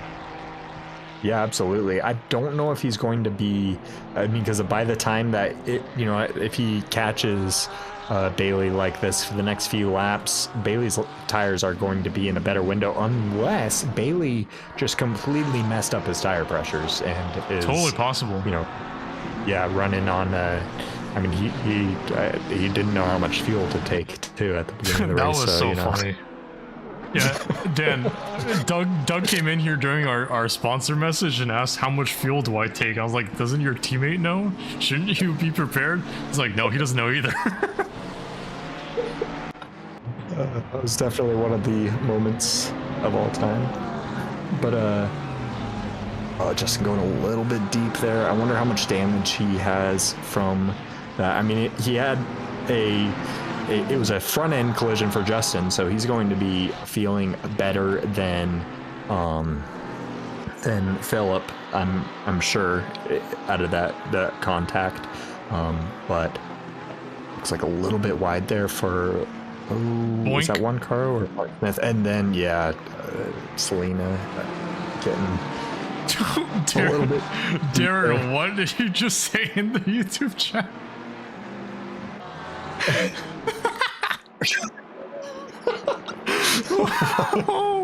I gotta show this to Jacob Palmieri. He's gonna have a huge laugh out of this one. What? Oh my gosh. That's so funny. No. Oh, well. Man. Hold on. Diego, I didn't see Diego in here. But yeah, well, so things have definitely settled down a little bit. Missing all that chaos that was in that honestly amazing driving with the pink ponies. I mean, they have had definitely the overtakes of the race, if not the season. This race, I mean, they have had some absolutely brilliant racing, but and Jack Krause continues to close down that gap. I mean, his last lap was significantly faster. It was a 49.85 versus Bailey's 50. Bailey just went off track a little bit there. Yeah. It is now 1.5 seconds the gap. Oh, did he just disconnect? Yeah. No, he's here. No, There's he's a here. slight blink. Yeah. But Jack is definitely aiming to make this slightly difficult. I mean, we're down to about a second. So. Yeah, and I mean, he's got to get the move done sooner than later because the tires are going to get worse and worse. Of course, he was the first one to pit onto the dry tires. A little bit of a gap pulled there for Bailey, but it doesn't look like Bailey's comfortable. Dan made a point about maybe the pressures weren't the best for Bailey, maybe banking on full dry, but it's definitely not that. Greasy pressures, if you don't know, you have to run with low brake ducts, which the Porsche never really likes to do unless it is absolutely stone cold on track. In this case, Jack Krause has taken another fastest lap with a 49.5. Kyle Barber's yellow flagged! No, what happened, Kyle Barber? Jason Allen. No! Oh no, boy. Jason, no. That's naughty. No. Yeah, the championship leader. Oh, what a shame. He was having some exciting racing, that's for sure. Oh no. Yeah, that's definitely a bummer. Not what you want to see. That's what Diego wants to see, I think. But Yeah. Oh, we have some battles though. Doug Mitchell having a very good race for himself into P5. Of course, arriving and driving as per usual. But on the back of Cody Platt, who was on the back of Ian Krieger. So maybe some guys just got it right. And I'm surprised Doug is just trying to... He's actually looking quicker than the guys ahead of him. But his teammate not looking the best because Jack Krause is only a half second behind Bailey now. Yeah, Bailey is struggling. My guess is his tires are just completely off. That he, got him nowhere near right. And my guess is Jack's are not off, and because he has very good pace. He is easily the fastest car on track right now. Oh no! Could it be a pass for the lead? With 16 minutes to go, what seemed to be a very decisive race for Bailey Kish and Jack Krause. We didn't really think there would be any movement in the top two, as they were just gone from the rest of the pack. As you could see that the margin on track from Jack Krause and Bailey Kish all the way to Ian Krieger, who's in P3, 20 seconds. Jack Krause, better run than Bailey Kish into turn 2, but it's not going to matter for this specific corner. But would it matter for the next corners? We saw that Bailey was struggling a lot, a little bit quicker last lap, but Jack Krause even faster, 7/10 quicker than Bailey Kish last lap. And a couple of drivers as well starting to get their tires warmed up. Jason Allen with a 49.0 as well, so maybe he got his tires in a nice window, but everyone else very, very off the pace. Yeah, absolutely. Yeah, sorry, I'm just looking at all sorts of stuff. It is way aggressive on the curb through Hamilton Corner there, Bailey Kish. This is going to, I wonder if this is going to get done sooner rather than later. Bailey does not look comfortable at all. He gets a little bit squirrely going onto the Bentley plate. But both of them end up on the grass a little bit. They both touched grass. I mean, they should know. Bailey's going to take a bit defensive line. Can Jack Krause repeat what Kyle Barber or Ian Krieger rather did to Cody Platt? Don't think so, because the dry line's a little bit easier to do here. But Jack Krause is on the prowl. Absolutely, yeah. That was definitely a little bit of it. As Dan mentioned, that was a big chance missed for Jack. It was definitely a little bit of a miss, but I think there's more to come. Bailey does not look comfortable at all with that Porsche right now. Absolutely not. Let's see just how much the rear is acting up, and Jack Krause immediately closing up. He's going to have a very nice run into turn 2. Bailey Kish is not going to take a defensive line. Jack Krause is going to think a little bit better of it, a little bit maybe conserving that gap. He wants to make the pass as easy as possible, which in this situation is a smart play to do, because Snetterton can really punish you for making silly mistakes. Justin McKechnie with the fastest lap with a 48.71. So that's been really, maybe he warmed up his tires to the perfect amount. Yeah, it looks like he's definitely got some pace in him. Speaking of pace, Kyle Barber getting Rene Oki there. For P11, if I could speak, but yeah, he's definitely going to be trying to get all those positions back. He looks like he's struggling a little bit. He's got a train forming behind him. I wonder if he also is struggled with his tires and didn't get the right pressures or something. I guess that's kind of assuming that's what Bailey did, but that's kind of what it looks like. Yeah, well, we got 12 minutes left of this slot machine of a race, and Bailey Kish is struggling to defend from Jack Krause, but he's still ahead on track.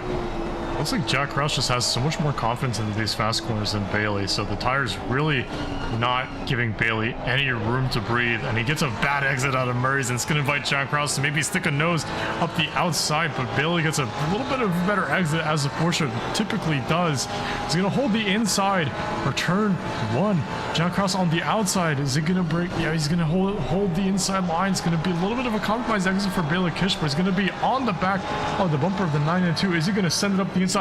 He's gonna stick his nose in, but is Bailey gonna give the space? He is, but it's not gonna be enough, as there was no room for Jack Krause there. Great defense there from Bailey. I mean, what do we expect? He was the silver alien. Exactly. Back in D1 at one point. But yeah, so fantastic defense there from Bailey, though. Exactly. Justin McKechnie going even faster with a 48.3, so he's easily the fastest driver out of all of these. Look at this train behind Ian. Oh my goodness. I have to assume that Ian's tires, like he did not get his pressures right or something, because he is definitely seeming to have quite the train behind, where he was seeming like he was quite a bit faster than these drivers in the wet. Wow, Justin is pushing Jason through the corner. He has so much more grip than everybody. Maybe everyone needs to go for some synchronized spinning at this point, because Justin McKechnie, class of the field with a purple lap, is faster than both Bailey Kish and Jack Cross on the last lap by nearly 7/10 of a second. So boys and girls, get your drunk goggles on. Go for some spinning. Yeah, Justin. Yeah, welcome back, Justin. You feeling rejuvenated after his vacation, and ready for right. And also, I'm sure he's also, kind of wanting to, get those positions back that he lost. Although he was, I think, P6 when he got spun, so he's almost back to where he was. Yeah, both him and Philip didn't actually lose too much. Philip is actually only 2 spots behind him in P9, behind Travis Tatro. Was able to make easy work of him, Justin McKechnie was, but Philip Mueller seemingly stuck behind him. Honda maybe not getting the pressures exactly right to where he wanted them to be, but Justin McKechnie invalid in this lap, having a little bit of a moment in the last sector there. So Bailey Kish also giving himself some breathing room from Jack Krause. So Jack Krause maybe starting to feel those green tires a bit. 10 minutes to go, Donovan. It's now fast on the track. It is, yeah. So I'm surprised. It has dried out very quickly here. Yeah, and Bailey seems to be, feeling, or at least it looks like it. He's feeling a little bit better now about his tires. His last lap, quite a bit faster than Jack's last lap. Nice move there from Mason Moffitt, getting a late apex there around Renayoki's outside in turn 3, and was able to make the move past. A lot more grip for the McLaren driver up into P12 now. Steve Foster going off a little bit there. Yeah, Steve Foster, he was the first one to pit even before Jack Krause. So, talking about those grain tires, I'm sure his tires are grained, and he's got some damage behind too, so I'm sure that's not a great duo. Yeah, D2 kind of does that, or at least sometimes. Sometimes, yeah. I mean, we only saw what happened last week. Nothing, no biggie, nothing to go by really, but there's nothing really. Stuff happens, right? Bailey takes the fast lap with a 48.1, so maybe a bit more comfortable now. Maybe as the track has a little bit more grip, the Porsche is coming alive again. The hands of Bailey Kish. 8 minutes to go. So maybe this Jack Krause definitely kind of losing out on the last couple laps, that's for sure. Exactly. Jason Allen. I mean, actually not really. Fast now. His last lap was pretty fast. It would have been purple if Bailey didn't put that lap in. So Jack Krause, I mean, he isn't done. Maybe he just made a mistake or something. Oh no! What happened to Steve Foster? He just lost 2 positions. Oh, goes wide at Murray's, and yeah, that corner is very, very easy to mess up when following other cars. It just creeps up on you so fast, and then you try to get on the brakes, and then forget about it. Your car's going to be in the grass after. Dick Zipperburn Jr. with the fastest lap, even following traffic. So Philip Mueller is leading ahead of Zipperburn Jr., but Travis Tatro is sitting in P8. Pretty strong result for him. Right now, still the silver leader is Cody Platt, as to be expected. But Justin McKechnie not too far behind on track. He's only 3 cars back. So we got 7 minutes left. Ian Krieger looking a little bit more comfortable, still losing out a lot of time to the lead 2 cars, but he is clearing Cody Platt just a little bit more each lap. Yeah, absolutely.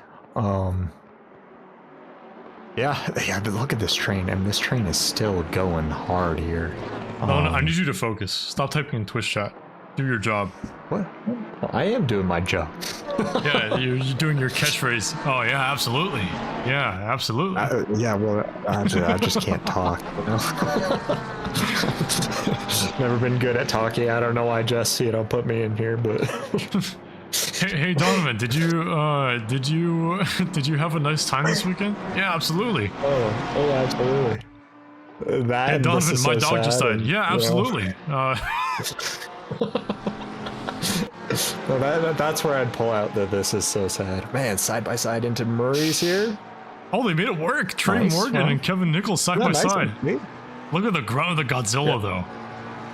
Oh yeah, well that is one of its mini strengths. There is corner exits. It just pulls so hard in the low speeds. +1 for Trey Morgan. Not the best start, but he's only down now 1 position. I seem to recall a couple of people in the chat, namely Mac Morgan, of course, Trey's brother and teammate for this season, saying that Trey started in safety car mode. So possibly just, sandbagging for himself. But, oh, hold on. Steve Foster has spun around. Maybe he's trying to do the Justin McKechnie trick and getting those tires warmed up. Or did he actually suffer at the wrath of a Ferrari behind of Mike Gino? Hannah Montana hits the other PB&J Ferrari, and Mike Gino pulls over in a way to show I'm going to give the position back, which he does. So that's going to be a small tap on the back of Steve Foster. Things. Exactly. But yeah, the Hannah Montana Ferrari is kind of out for blood. That's for sure. But yeah, and then this train is still going pretty hard here. This is an easy situation to form here at Snetterton, especially I imagine with the tricky pitting situation. But Ian Krieger's probably pretty happy to be in this position. He's still in a podium spot, even though he is pretty far back from P1 and P2. But I mean, right now that doesn't really matter. What matters is just keeping the cars behind, and we mentioned this is a hard track to pass at, so.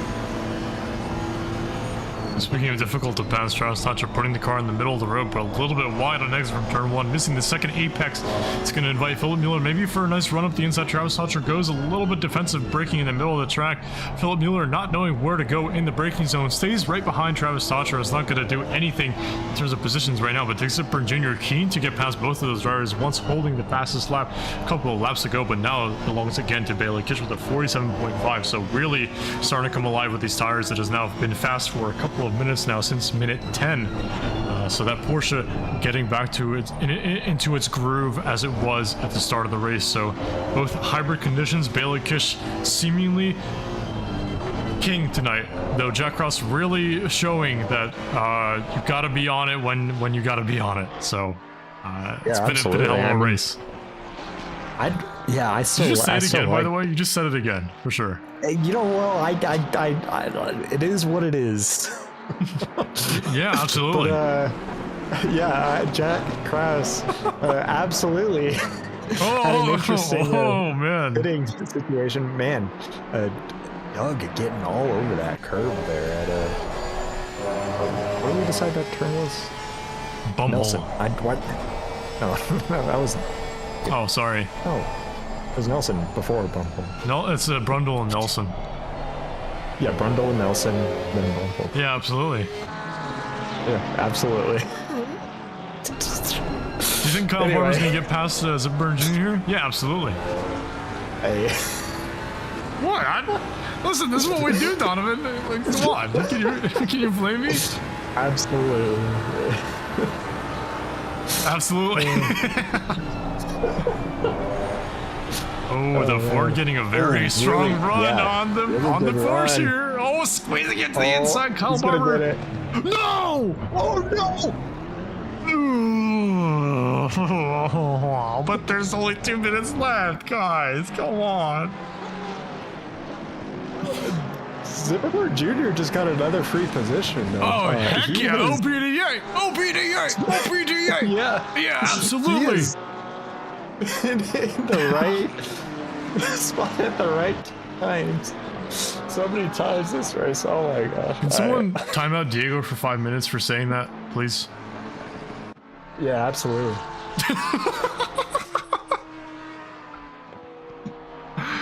Oh, that was Donovan. You're a funny guy. You know that? Thanks. You're a funny guy. Thank you. This is gonna be the final lap, though, between Bailey Kish and Jack Krause, the duel of the fates.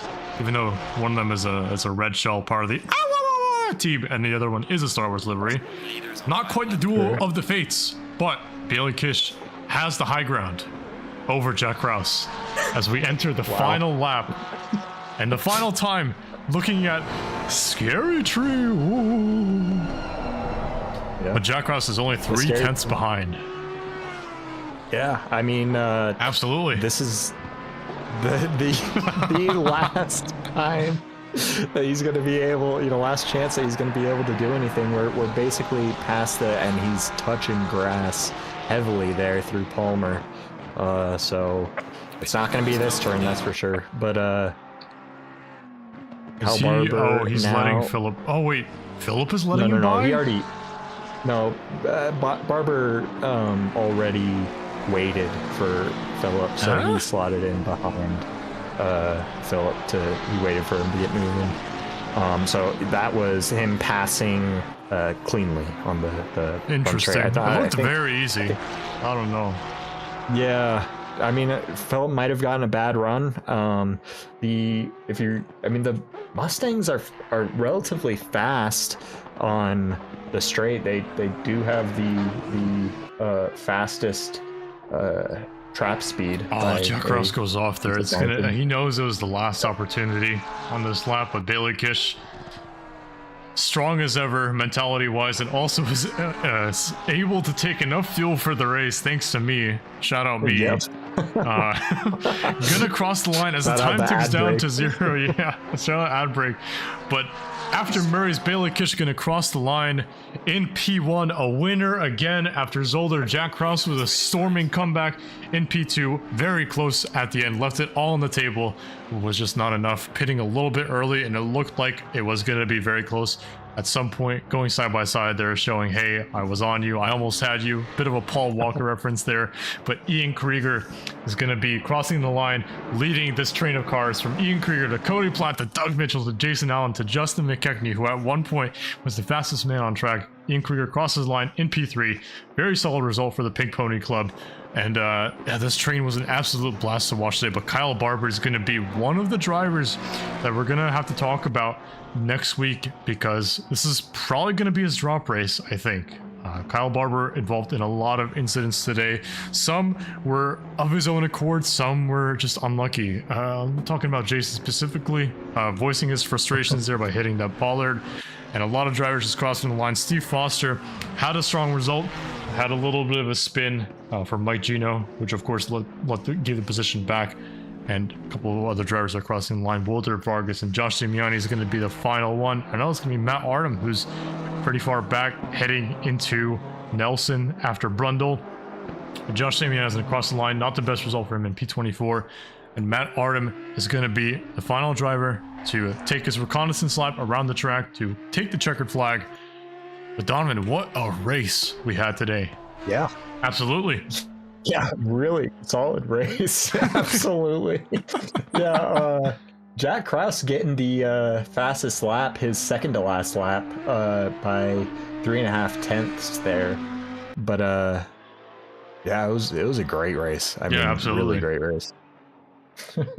Absolutely. Well, our finishing order was Bailey Kish, Jack Krause, and Ian Krieger. A lot of familiar faces, and I gotta say, it was from the top three, I feel like it could have gone, I don't know. I mean, they made it very entertaining on all sides of the spectrum here, but of course, Ian Krieger 25 seconds behind Bailey Kish and Jack Krause, so wasn't able to put a dent into their gap at all, but he had his own race to worry about, defending from everybody behind him. So well done to Ian, well done to Jack for getting there when it mattered, and Cody Platt, of course, silver winner for what, the fourth week in a row? Yeah. Pretty crazy stuff. Yeah, absolutely. Pretty solid. I can't believe it. Oh, man. Anyway, I'm never gonna say that word again. Yeah, you better know. I'm gonna be on you. I'm on your butt, boy. Yeah, I'm ready. Yeah, absolutely. Well, we got a couple of interviews. I didn't say it. We got a couple of interviews to get through. Of course, Cody Platt returning to the booth for I think the third time now, or maybe fourth time, after his absolute monster resurgence after his older. That's Jack absolute. Krause. What now? What? Can we get Selena to just put absolutely as every like call out on the intro video for next season? Thanks. Absolutely. It's like Ian Krieger pulling his over under move on Cody Platt and just bouncing. Yeah, absolutely. Can you imagine? That would be crazy. Oh my goodness. All right. Well, let's get our podium finishers in here. We're going to start off with Ian Krieger because I don't see a wild Cody Platt in the chat, but we're going to drag Ian Krieger, one half of the Pink Pony Club. What an overtake on Cody Platt, by the way. I was going mental in here, Ian. I imagine that you were going pretty crazy as well. Yeah, I was. I was shocked I got it done. Hey, I mean, listen, that's that racecraft right there. It's showing. Yeah. It's all those TikToks and reels you sent me. If this appears on your For You page, you're the super fast one, and whoever sent this to you is the slow guy. You need to do more practice. Yeah, I did send that to you, but yeah, Ian called me slow. Everybody, can you believe this guy? Can you imagine? Yeah, I did. Can you imagine calling me slow and still finishing 25 seconds off the lead? Couldn't be me. All right. Well, Ian, welcome to the booth for what is it, the third time now?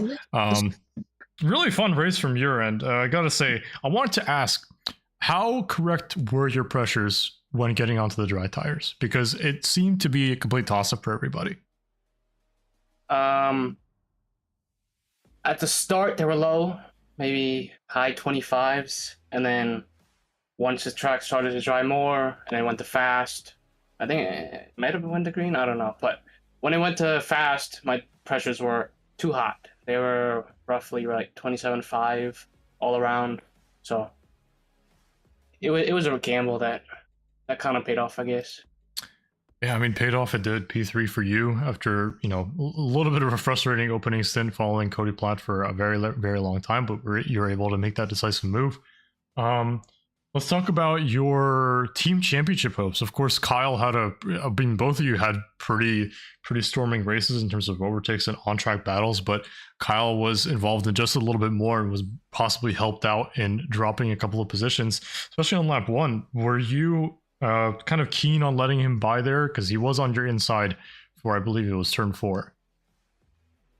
Yeah, we did talk about it, and I don't know what corner it is. Maybe turn 5, that the second hairpin. I was on the inside, and Jason was behind me, so I was like, okay, well, we're side by side. Let me slow down just a fraction a bit, so then Kyle can get in front of me, and we can go in single file from there. Yeah, I mean, you guys have had excellent teamwork all season long. I know that's something that Donovan and I have mentioned countless times, especially on the starting point of the broadcast. But looking forward to the next 2 races, Ian, you got 2 more chances to clinch the title as quickly as possible. How are you feeling in those remaining 2 races? I'm not too sure yet. I know, pretty sure Kalami's wet, full wet, if I'm not wrong. And then it might be very wet. Oh, and then yeah, I haven't driven there on this game, so yeah, absolutely. I'm gonna need to stretch my pink pony leg. No, I hate you, Ian. No more coaching for you. Yes, absolutely. You anyway are a scumbag, Ian. Get out of here. Can you believe this guy, Donovan? Can you believe it? I can. I love it. I hope I never see you in the booth again, Ian. I hope that that day never comes. No. We're gonna see him in the booth. No, we're gonna be happy to see him. We're gonna be happy to pull him in the booth. I'm gonna be happy to stretch his Pink Pony Discord tag into the commentators' Twitch section. Oh my god. Okay. And on that bombshell, Ian, any shoutouts or Donovan, any questions before we send our P3 finisher back? I'm good. Yeah, absolutely. Yeah. All right, any shoutouts, Ian? Parent, sister, teammate, of course, and then Adam was helping us with the strategy through the whole race, so props to him for telling me when to pit on the right lap.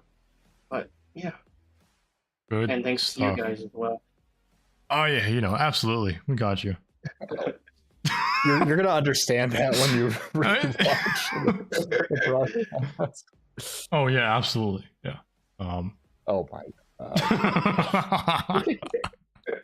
All right, Ian. Well, fantastic job on the P3 today. Very decisive race result for you. Hoping to see Kyle fight with you at the top for next week because Kyalami is an absolute banger. So, we'll see you next week. Peace. Thanks. All right. Yeah, absolutely. Good stuff. Let's see. Okay, there's Cody Platt. All right. Cody, welcome back again. The Turbo is back. A silver winner, but yeah, I was fully expecting you to be on pole. I didn't expect the gold drivers to have some better lap times, but I mean, beat you in the start.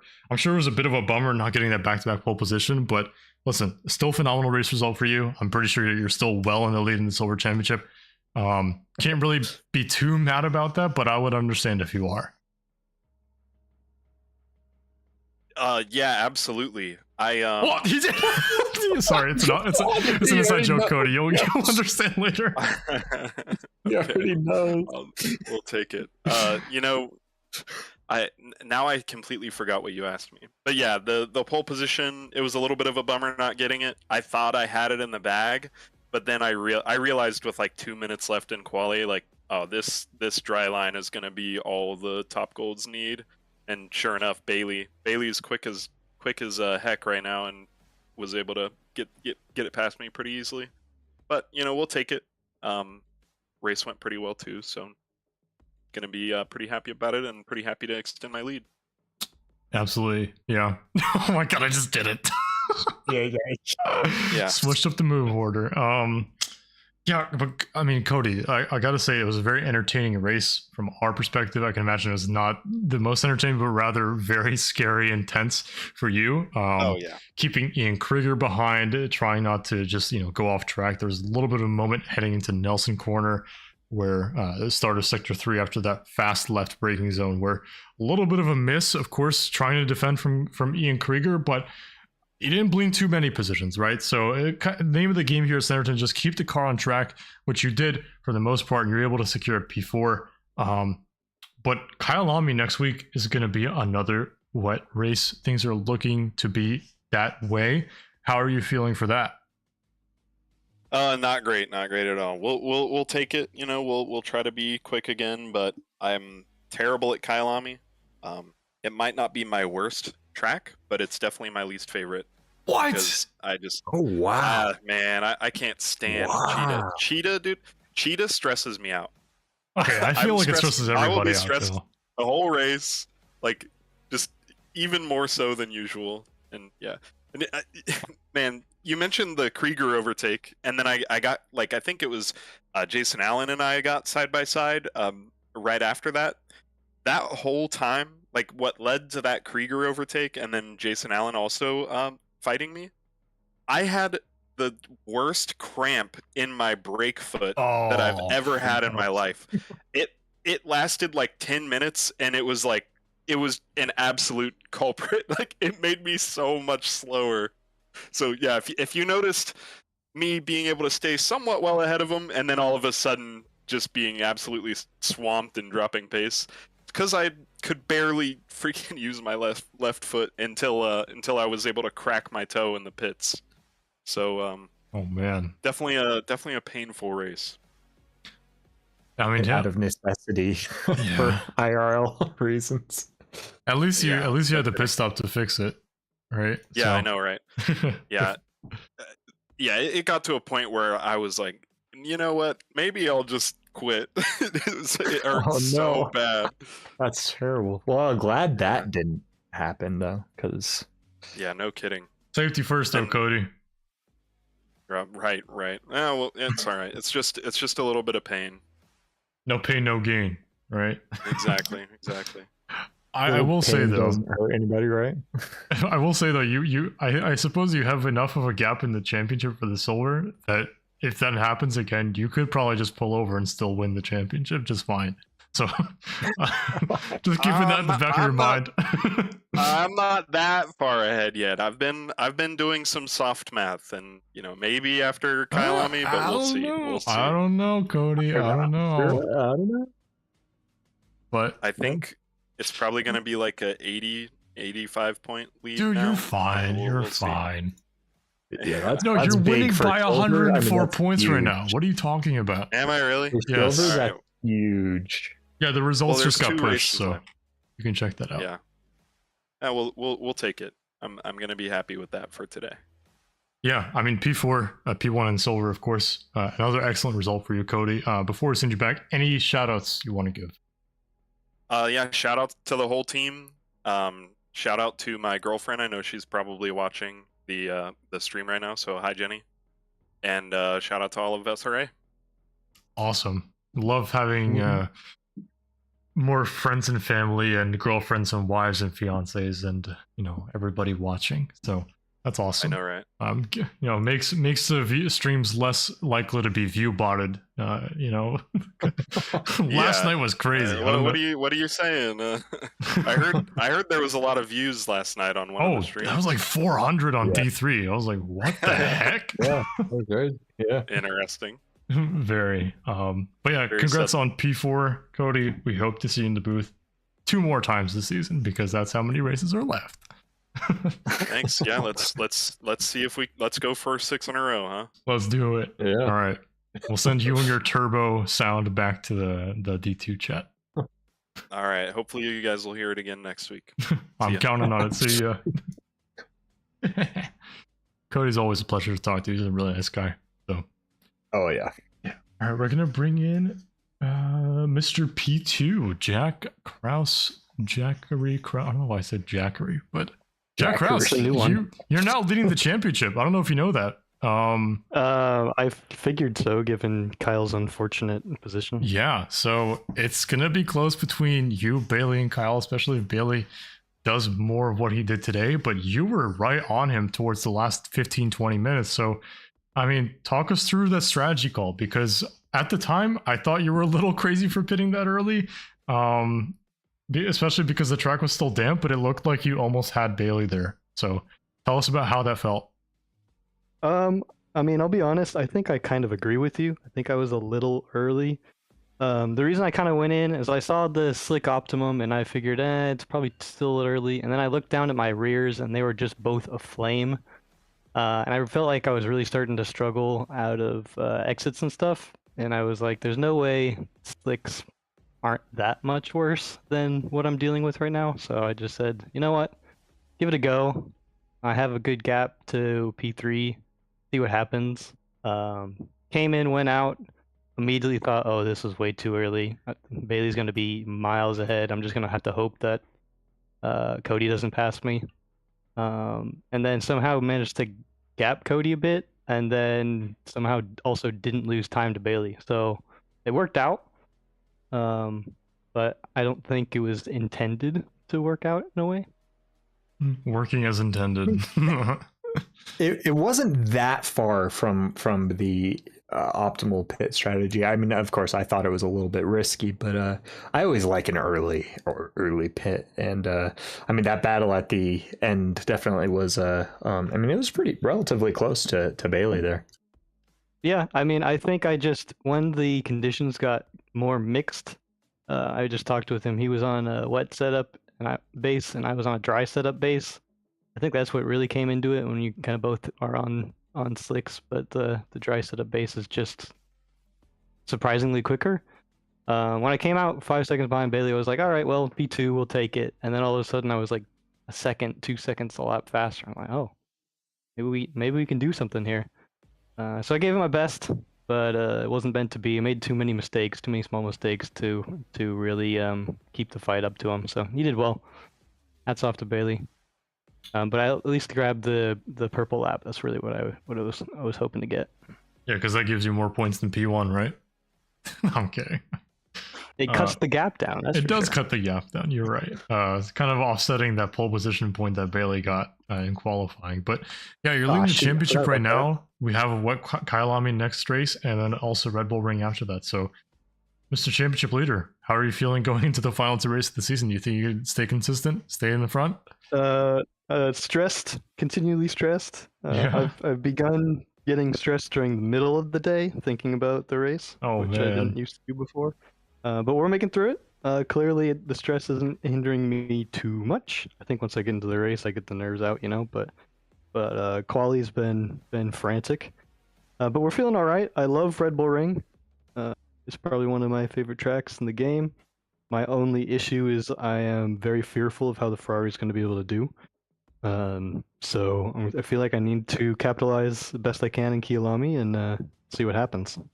Yeah, it's going to be another wet race, so back-to-back wet races. This one is going to be more surefire wet rather than this one going from wet to dry. Yep. So really, focus on getting that practice down, keep that stress down as well. You don't want to look at the mirror and find any more gray hairs. Yeah. I'll sacrifice a couple gray hairs for a championship. Yeah, it's Shuey. Gives you some more internal problems. I'm sure everybody wants to do that. But yeah, Jack, again, phenomenal race today, and consistent as ever. Very consistent from start of the season to now. Unfortunately, having some moments, namely Zolder, but none were necessarily your fault. But Jack, looking forward to seeing you on the track for the rest of the season. Before we send you back, Donovan, any questions? No, I'm good. Yeah, absolutely. Nice. Well, I mean, that leaves Jack with any shoutouts that he wants to give. Don't forget about the girlfriend this time. Yep. I got that. Shout out to you guys once again, obviously. I'm sure this race was a banger to watch. I'm looking forward to watching it back. Oh, it was. It seemed like there was a lot of action everywhere, and I think I put on a little bit of a good show too. So absolutely. Yeah, absolutely.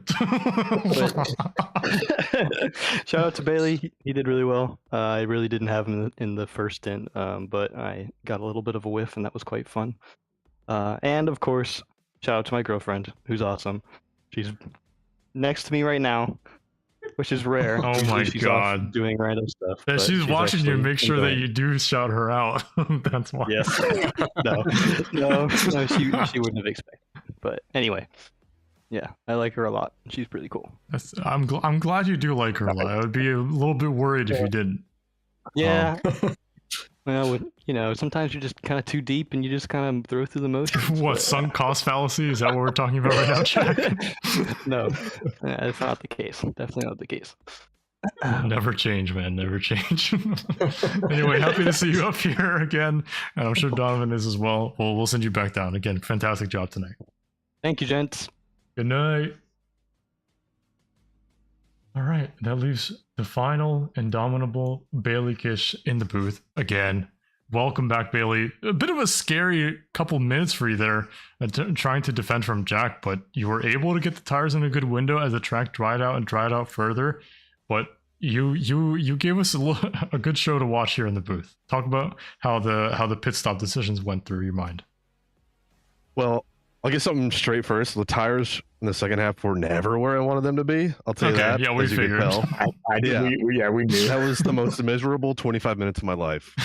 Yeah, I basically went into it praying that the race is going to be at least 75% wet. That's kind of what I prepared for. And then we kind of got blue balled at the start with it. It changed probably 4 times with the 30-minute mark of either going to increase rain, decrease rain, or continue certain stop or something like that. So we were all frantically trying to figure out what to do. And I think Jason's asking me, he's like, what are you doing? I was just sitting here just doing nothing. I don't know what to do. So I was freaking out. And so I ended up just going full wet tire pressures, which it switched right as we clicked drive. So that worked out for me. But yeah, so the first half I was feeling in control as long as the race stayed wet. I felt pretty comfortable. We kind of switched. He was really, really fast in the third sector. I hit him on the exits in the first sector. We're about even in the middle. So I knew if I just kept doing what I was doing, I was fine. But as soon as it switched fast. So I'm sure he said, and you guys said, but I was kind of concerned at how early he pit. I thought he for sure threw his race away, but he came out the exact same distance, and I had it was horrific. Trying to drive on a wet setup on cold dries was miserable, to say the least. Yeah, I can imagine. I was gonna say there's gonna be a FIFA joke grinding for R9. I was gonna say that those first 25 minutes were not nearly as painful as doing squad battles on your own. But yeah, it definitely looked like it was a bit tricky for you. First and of course, and qualifying, you kind of surprised us because it looked like it was going to be more wet for the gold drivers, and it turned out that, I mean, the talent for you just was enough to supersede Cody for that P1 position, and you had a good getaway. So the first stint was a little bit easier, but yeah, you mentioned that second stint being a lot more difficult. How are you feeling about Kyalami? Because that's going to be a more linear race. It's going to be probably full wet. So yeah, so that's the thing. Kyalami is probably my best track. Okay. Yeah, I'm ready. And after doing this race in the wet, I'm kind of feeling comfortable again in the wet because I despise wet races. So this kind of gives me a little confidence going to Kyalami's. So not trying to toot my own horn here, but I think we know what I'm trying to say. Yeah, absolutely. Well, you're going to go for a 30-second win. Break your own record for the season?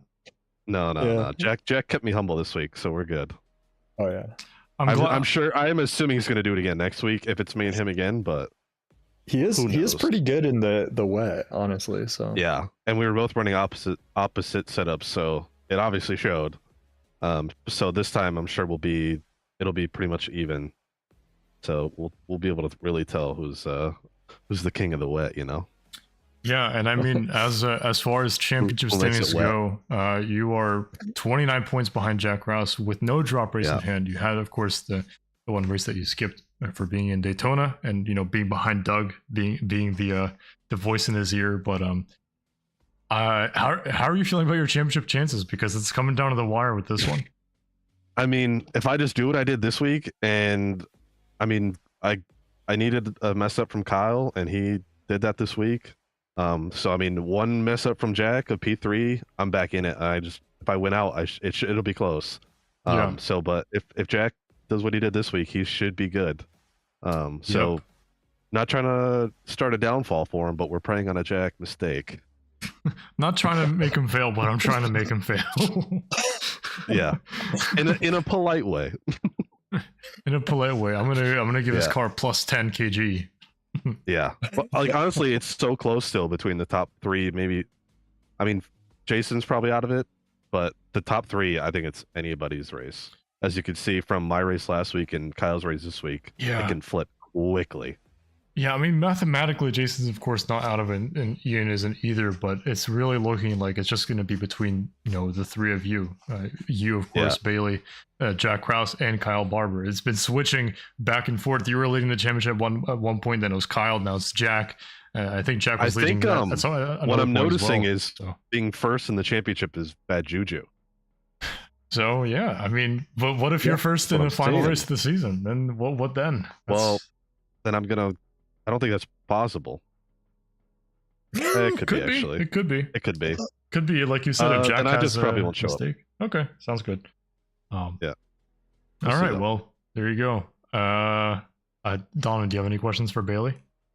Yes, he does. Donovan, what do you got for me? I don't know if I do, actually. Oh, I got a question. You tell me you sat there for 60 minutes and you didn't have a single question? No, you answered all my questions. Oh, so you did have questions. Ask me what my favorite color is. Well, no, I don't really care about that. I didn't want to answer anything.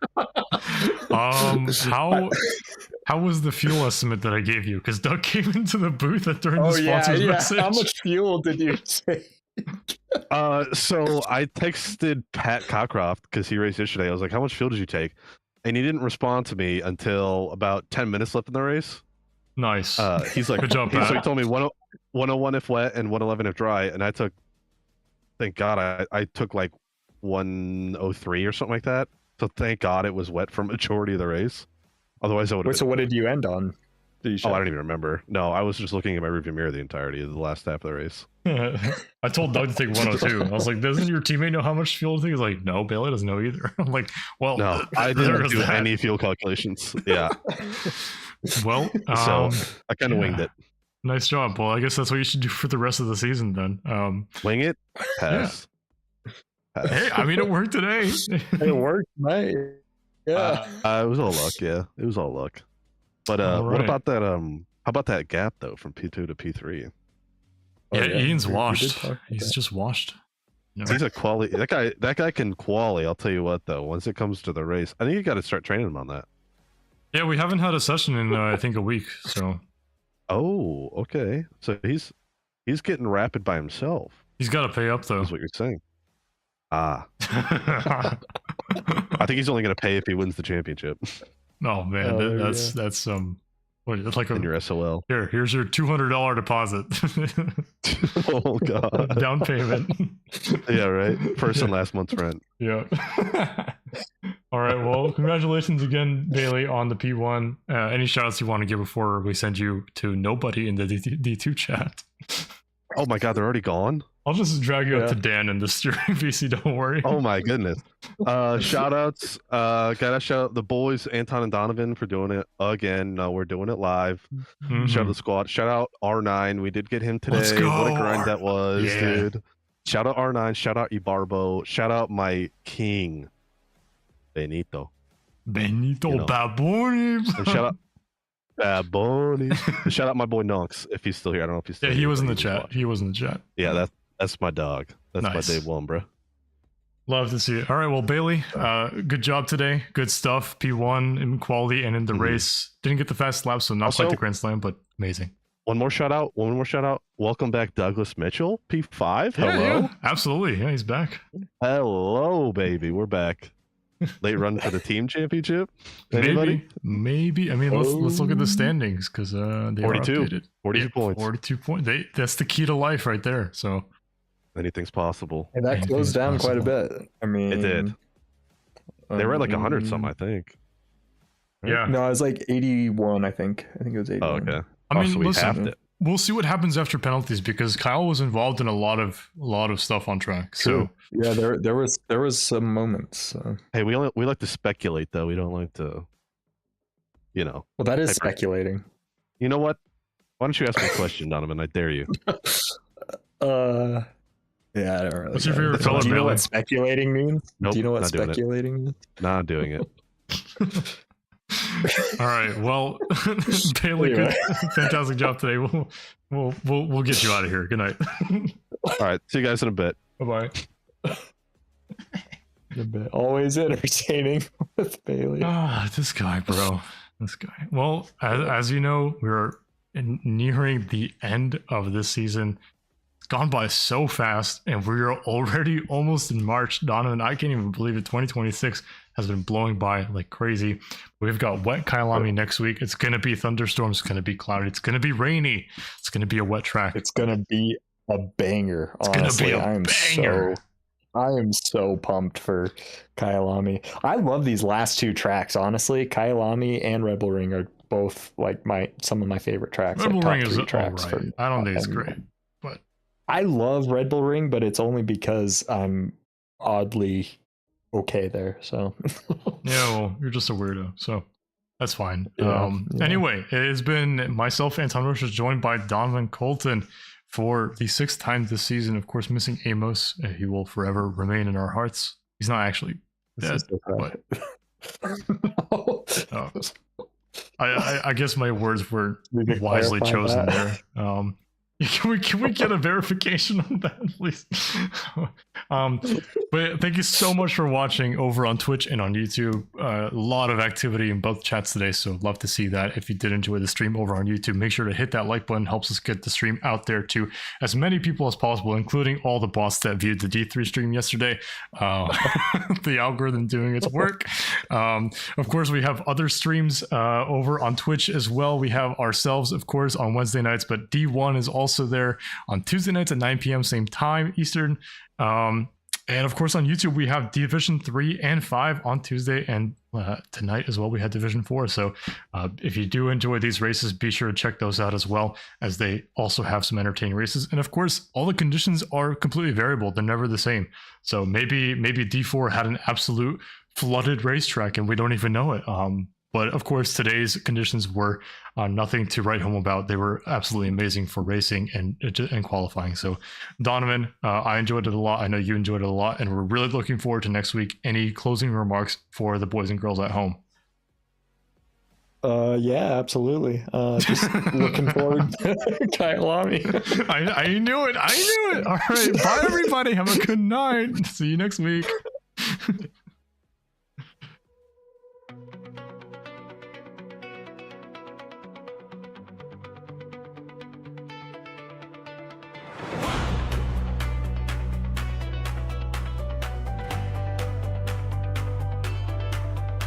When I was just a new driver, I asked Coach Jeffries, what will I be?